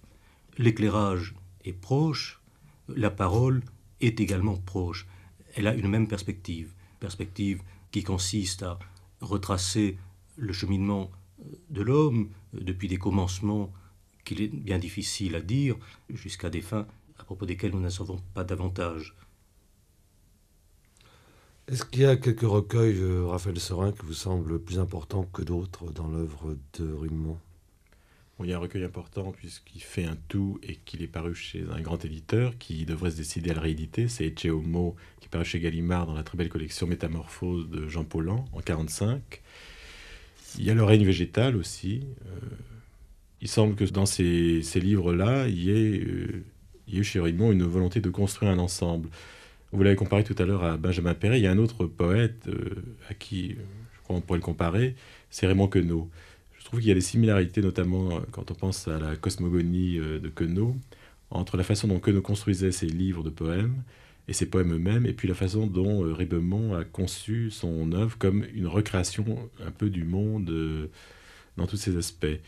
Mais je pense que si on s'intéresse à la poésie de Rimbaud, c'est difficile évidemment de trouver ses textes, on aura des surprises parce qu'il semble qu'il aurait continué à écrire toute sa vie et qu'on en mesurera la quantité seulement quand tout ça sera réuni, rassemblé, et on verra que ça a été un travail très long, continuel, continu, et peut-être on découvrira alors que c'est une œuvre majeure. Est-ce qu'il y a un projet, Jean-Pierre Bégaud, de réunir tous ces poèmes de Georges Rimbaud Desseignes ? Il y aurait du moins nécessité à le faire.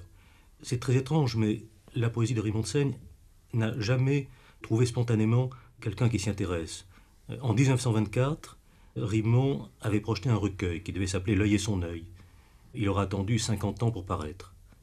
Et les poèmes qui ont été écrits par la suite, à l'exception en effet de ceux qui ont été rassemblés dans Ecce Homo, ont eu le même sort, c'est-à-dire de rester en attente. Et encore actuellement, tous ceux qui ont été écrits durant les dernières années de sa vie sont en attente.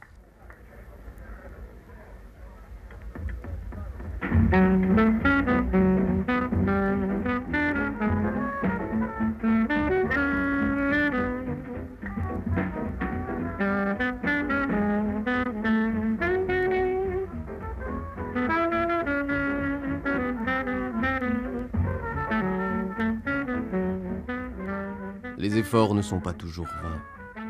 Leur vanité ou leur réussite ne dépend pas de la volonté qui les dirige. C'est pourquoi je ris. Je ris de voir les efforts des destructeurs réussir à merveille et s'effondrer la civilisation et l'intelligence. Enfin, le ciel est crevé.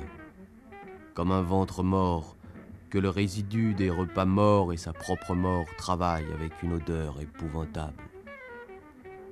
Le désert est noir, le désert romantique, où l'on n'est pas solitaire et où un rire côtoie le vôtre. Combien vois-je rire avec moi, qui ne soient pas crevés eux aussi avec le ciel, et n'enfle point d'une manière qui troublerait l'agonie des morts de ce soir. Ils sont peu, mais j'ai leur ombre fraîche sur la main, seule clarté du désert. Là, des grandes contraintes morales et des abstractions supérieures, l'organisme s'est révolté et détendu. vous avez inauguré ce ridicule abattoir. À aucun moment la contrainte morale et l'abstraction supérieure n'ont cependant cédé, et maintenant que règne votre paix, on peut à peine supporter les éclats de leur voix. Et le plus touchant du miracle est que cette voix impériale sort du visage vert et décharné de la charogne. Le règne du verbe, de l'intelligence et de la civilisation est enfin inébranlablement établi. De la France à la Russie, de la Russie à l'Amérique, aller et retour.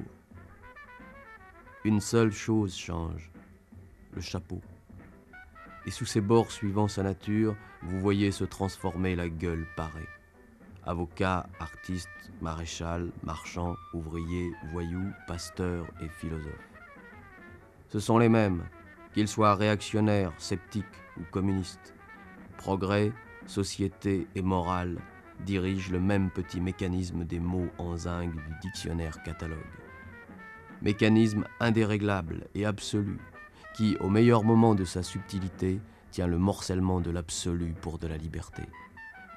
Ce sexe femelle qui se dévoile et laisse couler un dernier flux de travail périodique se prend pour le gosier d'une chanteuse.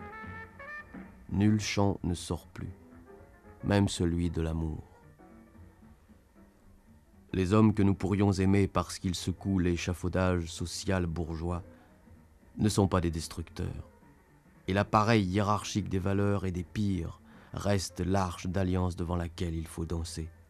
Le pauvre, le malheureux et le bas deviennent adorables, à la place du riche, du privilégié et du haut. Il est permis de dépouiller un millionnaire et non un besogneux, alors que le bourgeois dépouillait licitement le besogneux et honorait le millionnaire. La brute maigre et la brute grasse abolissent l'utilité du poids. Quant aux anarchistes destructeurs de tout ordre social, ils vomissent sur la dissolution au nom de la loi morale. C'est là leur obélisque. Et c'est là ce qui les sauve, car les hommes ont besoin d'être sauvés. Le seul critère de la loi morale a ses racines déguisées dans l'ordre de la société. Afin de se donner une apparence de raison de vivre, les anarchistes conservent leur ceinture de sauvetage et la bénédiction de leur adversaire.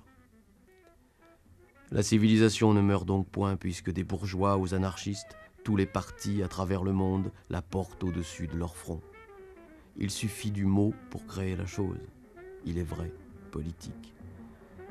Cela, comme tout ce que vous proférez, la plus pure et inattaquable preuve de Dieu est Dieu. Il suffit de voir sur le sol l'aspect de la couche des poussières déposées pour avoir le cœur soulagé. Quoi ? C'est cela la civilisation ? Cette basse veulerie à parure vertueuse, humanitaire ou patriotique ? Cette nonchalante sauvagerie fatiguée, ce dilettantisme pustuleux qui parfume l'administration, la justice, le commerce, les arts et les sciences ? Mais où est donc ce dont vous parlez ? Où est donc le royalisme ? Où est la République ? Où est le socialisme ? Où est le communisme ? Où est votre justice ? Où sont vos innocents injustement condamnés ? Où sont vos ennemis ? Où est donc tout ? Je ne vois que ventres qui songent à se remplir et que le bruit des mots affame. Il n'est pas nécessaire pour satisfaire à ses besoins et s'asseoir ensuite dans le ruisseau de discourir sur les bornes du ciel ou d'en dépeindre les derniers corridors. Mangez, mangez. Entre vos repas, allez donc détrousser, piller et massacrer. Philosophe, je vous en prie, en sortant des latrines, oubliez donc votre noblesse. Que la lumière entre, disait Goethe en mourant. L'idiot. Que la lumière sorte, qu'au moins la lumière sorte.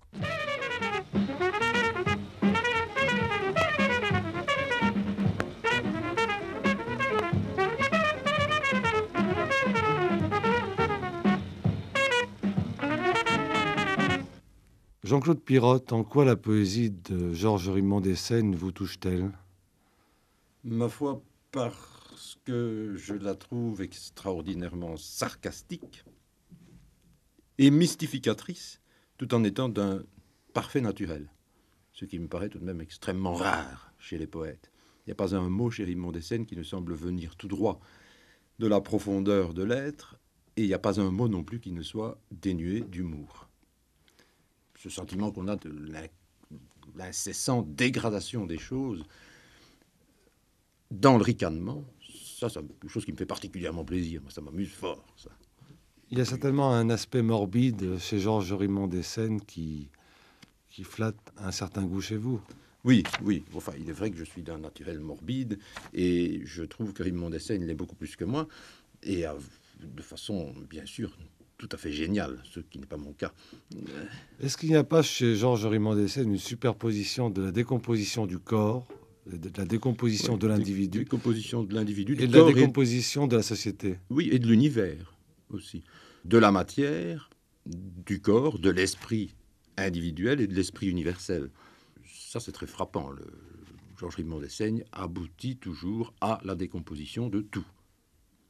Peut-être ces derniers poèmes sont-ils plus lyriques et moins axés sur ces thèmes de dégradation.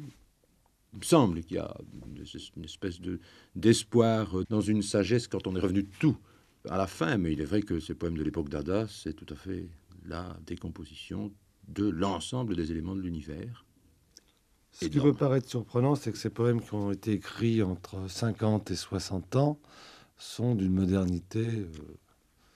Ah oui, oui. La parole est au silence, dit-il, ce qui est très moderne. Ah oui, c'est vrai qu'on a l'impression de lire des poèmes écrits hier, alors qu'ils datent de 1920. Bien, mais comment expliquez-vous que si on connaisse un peu Rimond Dessaigne, le romancier, le poète, soit même pas méconnu, mais complètement inconnu? C'est difficile à expliquer. Enfin, je me demande s'il a été vraiment méconnu.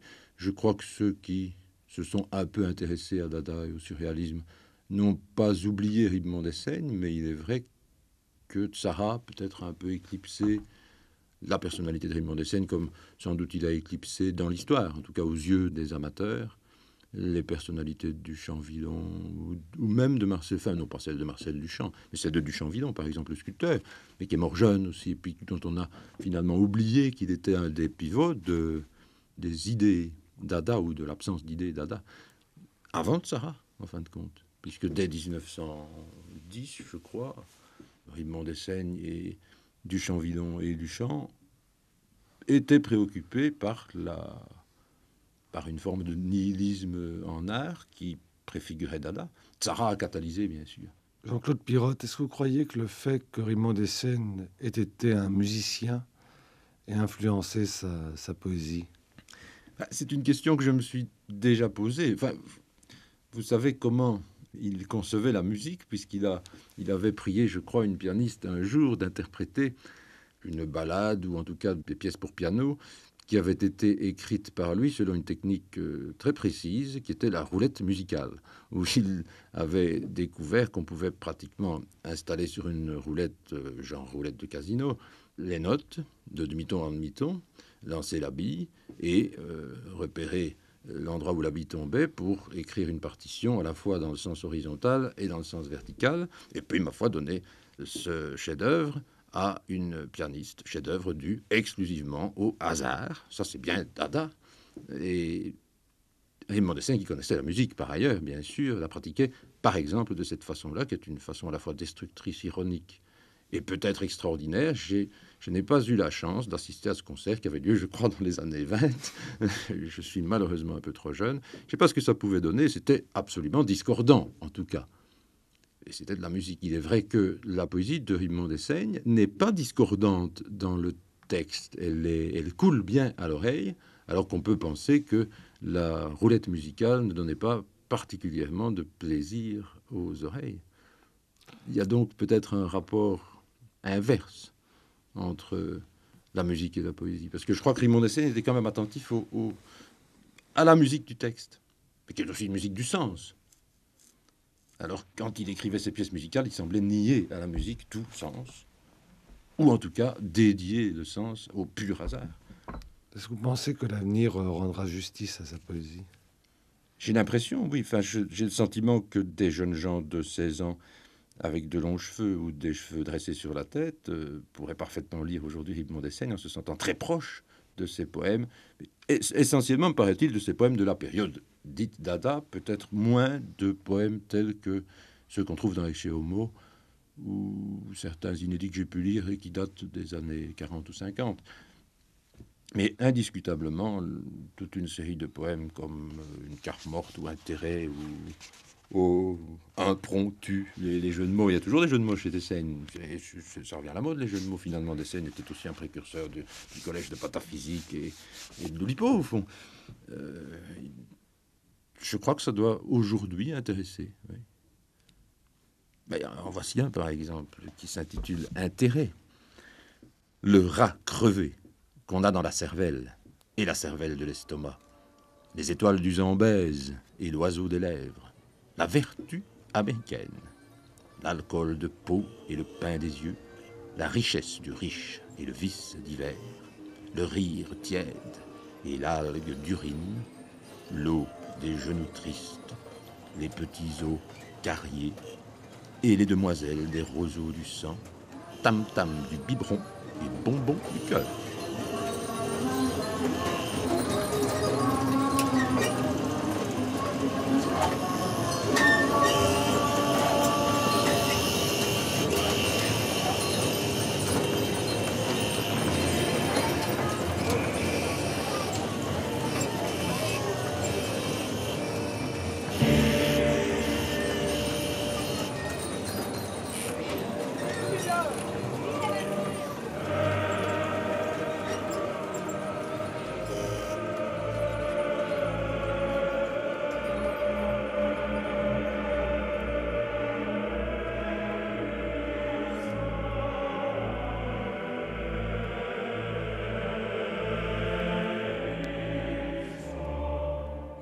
Ingrid Naour, qu'est-ce qui vous touche particulièrement dans les poèmes de Georges Rimbaud Dessaigne? C'est la force de l'absurde. En le lisant, je ressens comme une insurrection à chacune de ses phrases, à chacun de ses mots. Autour de lui, j'ai l'impression que tout se décompose. Et il regagne surtout comme un squelette qui découvrirait le feu en frottant ses os. Les mots, chez lui, ne font pas l'amour. Il rit. Le rire vous semble-t-il essentiel dans son œuvre? J'ai l'impression que c'est un rire tourné principalement contre la part de lui-même, qui se serait laissé contaminer par la société, je crois. C'est un rire pessimiste, un rire de funambule. Est-ce que la poésie de Georges Rimbaud Dessaigne vous semble moderne, Ingrid Naour? Les poèmes de Rimbaud vont au-delà d'une modernité de bastringue. Ils sont d'après-demain et puis d'avant-hier. Datant de cauchemars souhaités, je crois aussi. J'ai l'impression qu'il écrivait avec une hache. Il cognait dans le tronc de l'espèce humaine. Quand on le lit, on oublie le quotidien, les médiocrités. On s'oublie un peu aussi.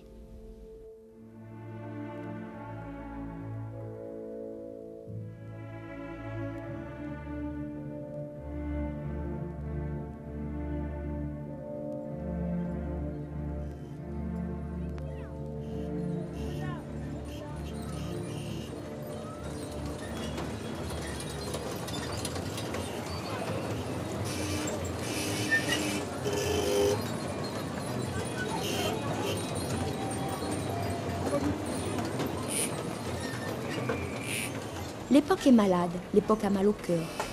Estomac et sentiment, voilà le mal de cœur. Et les soigneurs, grands vétérinaires et pharmaciens sales, peuvent agiter leurs seringues ou leurs éprouvettes, analyser, canaliser et par l'effort de la santé morale, eux-mêmes souffrent du même mal. Et monter sur de grandes échasses, pour que chacun les puisse admirer, ils ne s'aperçoivent point des vomissements mêlés à leur discours, ni des abcès de leur front. La tare n'est pas ce qu'ils dénoncent, mais ils en sont un des visages menteurs et hypocrites, tourmentés de leur salut devant l'humanité, lécheurs de conscience, onanistes du bien, Mahomet avarice et Dieu unijambiste. Ils couraient en jetant des excréments dans les lieux saints ou crachaient dans la crème fouettée des goûters bourgeois. Ils posaient à l'antéchrist en automobile ou au diable moderne. Et les pierres de la lapidation leur étaient, semble-t-il, douces comme du pain d'épices. Les sortilèges du fakir font changer à l'instant la graine en arbre.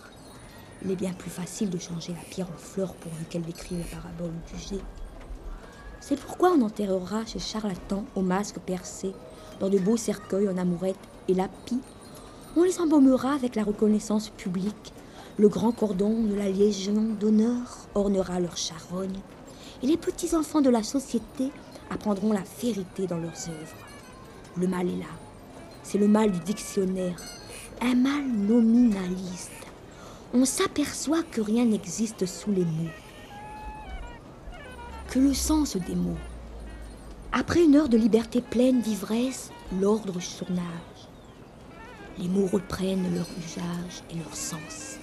Et avec leur sens, la masse des connaissances et la certitude. La guillotine n'est pas loin.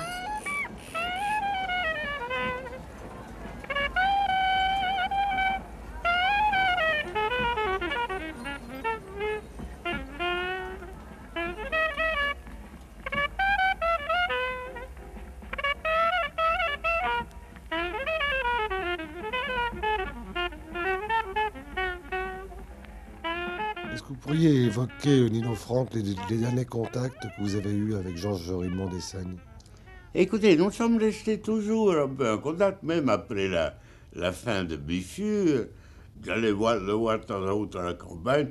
Il venait de temps à autre, toujours avec ses 2 œufs, à la maison. Mais, enfin, naturellement, on s'est vu beaucoup moins. Surtout qu'à un moment donné, je ne peux pas vous dire l'époque précise, il a quitté les environs de Paris, Montfort-l'Amaury, où il habitait, pour aller s'établir avec sa femme en Savoie.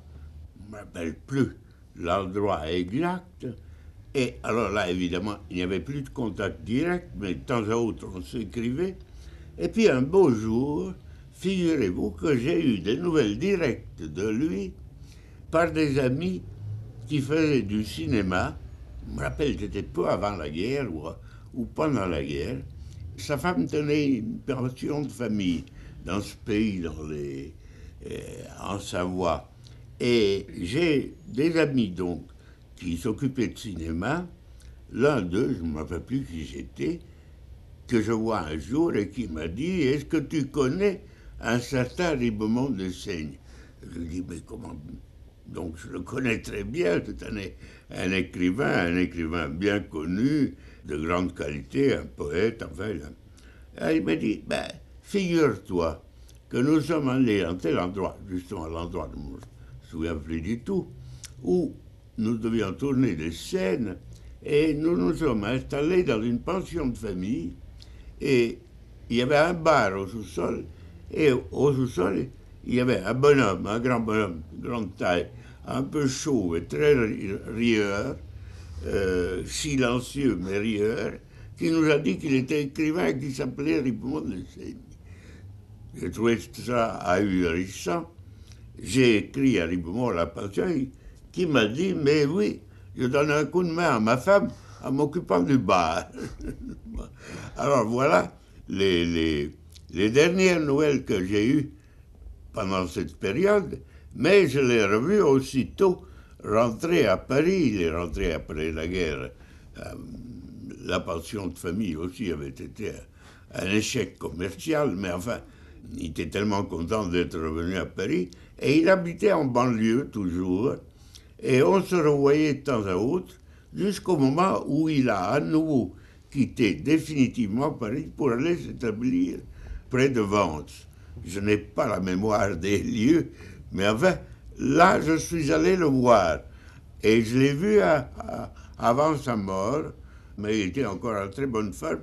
Nous sommes allés le chercher avec ma femme et on a déjeuné ensemble.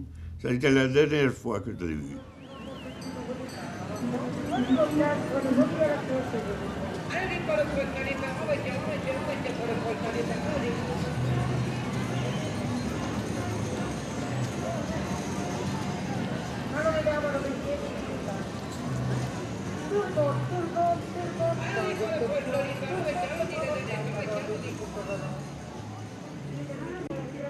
Les pauvres hommes sont persuadés qu'ils n'ont pas d'autre chose à faire qu'améliorer leur relation avec le monde extérieur. Du moins, leur persuasion est-elle explicite.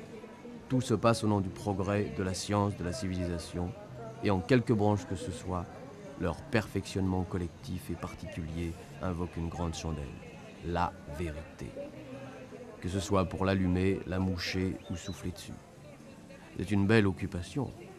Elle revêt parfois des formes inattendues et va de la fièvre de l'enfant amoureux, des lépidoptères aux guerrières ardeurs de massacre des armées ennemies.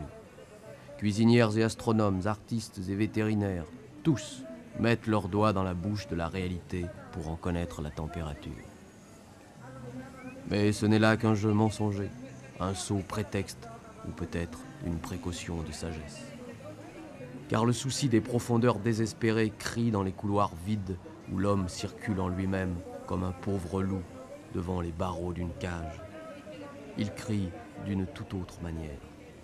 Il y a trop longtemps que les ciels sont beaux et lourds sur le cœur et devant les yeux. Il y a trop longtemps qu'on colle son oreille à la terre ou sur la petite feuille des arbres, qu'on frappe à la cloison et qu'on épie la réponse. On sait bien que tout reste muet et que si un écho parvient, c'est que pour se satisfaire, pour éviter le dépit d'une telle faiblesse, on fait le ventriloque. On ne l'avoue pas. L'avouer serait s'obliger à compter avec cette situation.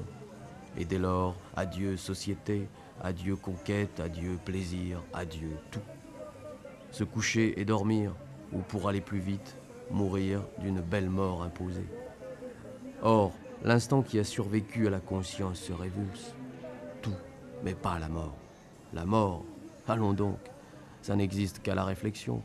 Le doux habit de mensonge est préférable et revêt d'un tissu imperméable où sont la voix du désespoir. Elle peut bien, celle-ci, continuer à loisir son concert des cavernes de solitude. Nous allons au dancing, au théâtre, en auto, à la chambre des députés, à l'amour, aux expositions, dans les livres, devant les tableaux et la nature. Les peupliers, la chimie, le pôle Nord, bêta du cygne, le cœur de la femme, la profondeur musicale ou l'œil de la guêpe, tout cela en chair et en os, ou en bonbons, nous l'avalons, et nous roulons dessus comme un chien sur un crapaud crevé. Et tout au bout, la faim, avec ses belles moustaches, ou ses jolis seins, où apparaît une inscription changeant suivant les jours, telle une enseigne lumineuse de publicité. Humanité, néant, société, beauté, ordre, anarchie, etc. C'est si consolant. As you've heard, the first part of Jerry Jerome's concert featured mostly musicians of the Dixieland or swing school. Well, later on in the show came some of the greatest modern musicians, among them the fabulous Charlie Yardbird Parker. And here is the amazing alto sax star himself in a very lengthy excursion into one of his favorite subjects, the traditional 12-bar blues pattern, Charlie Parker and Cool Blues.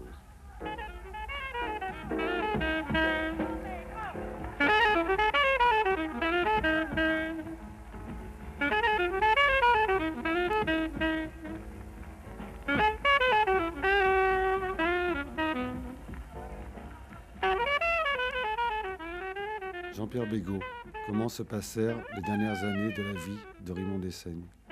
Elles ont été, je crois, très conformes à ce Raymond Dada qui a déjà été évoqué.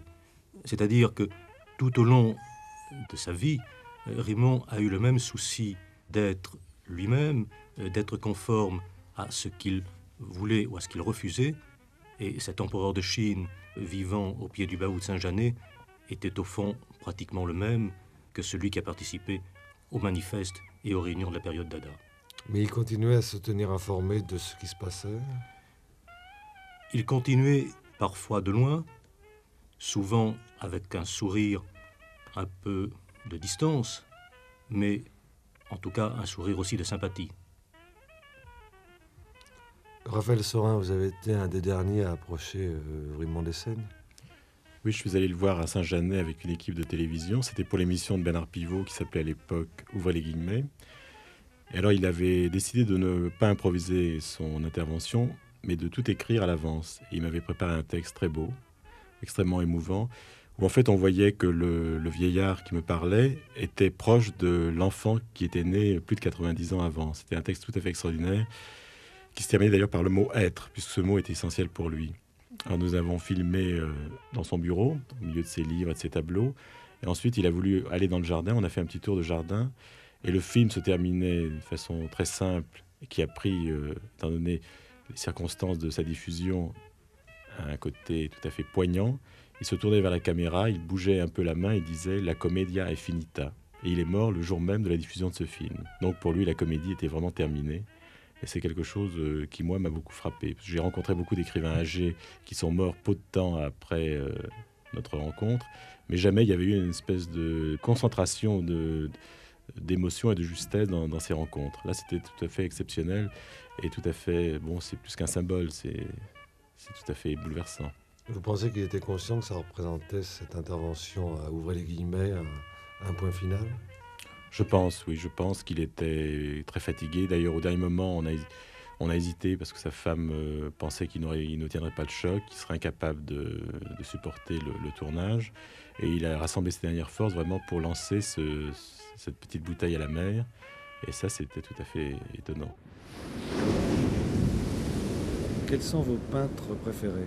Je les déteste tous. Dans quel pays préférez-vous travailler? Dans mon lit. Quelle sera, selon vous, l'évolution de la peinture? Elle grandira car elle est espagnole. Croyez-vous qu'il faille peindre avec de la couleur? Seulement avec du blanc. Faites-vous du sport? Je suis alpiniste. Que pensez-vous de l'amour? Il est plus fatigant d'y penser que de le faire. Avez-vous une nationalité? Je ne me le rappelle pas. Voyez-vous une différence entre un dessin, une aquarelle, une peinture à l'huile? Oui, les dessins et les aquarelles se vendent moins cher. De quoi vous nourrissez-vous? D'huîtres, de poulets et de figues. Que pensez-vous de l'influence de la guerre sur les arts? Je les vomis également.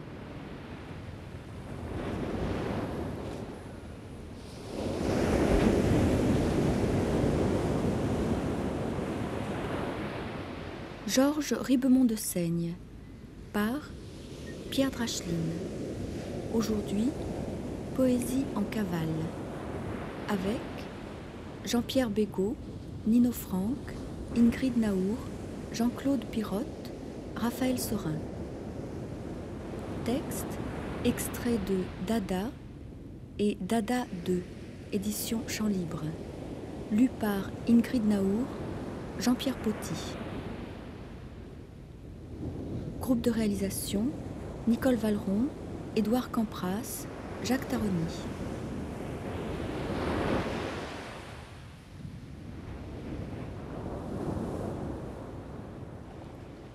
Albatros.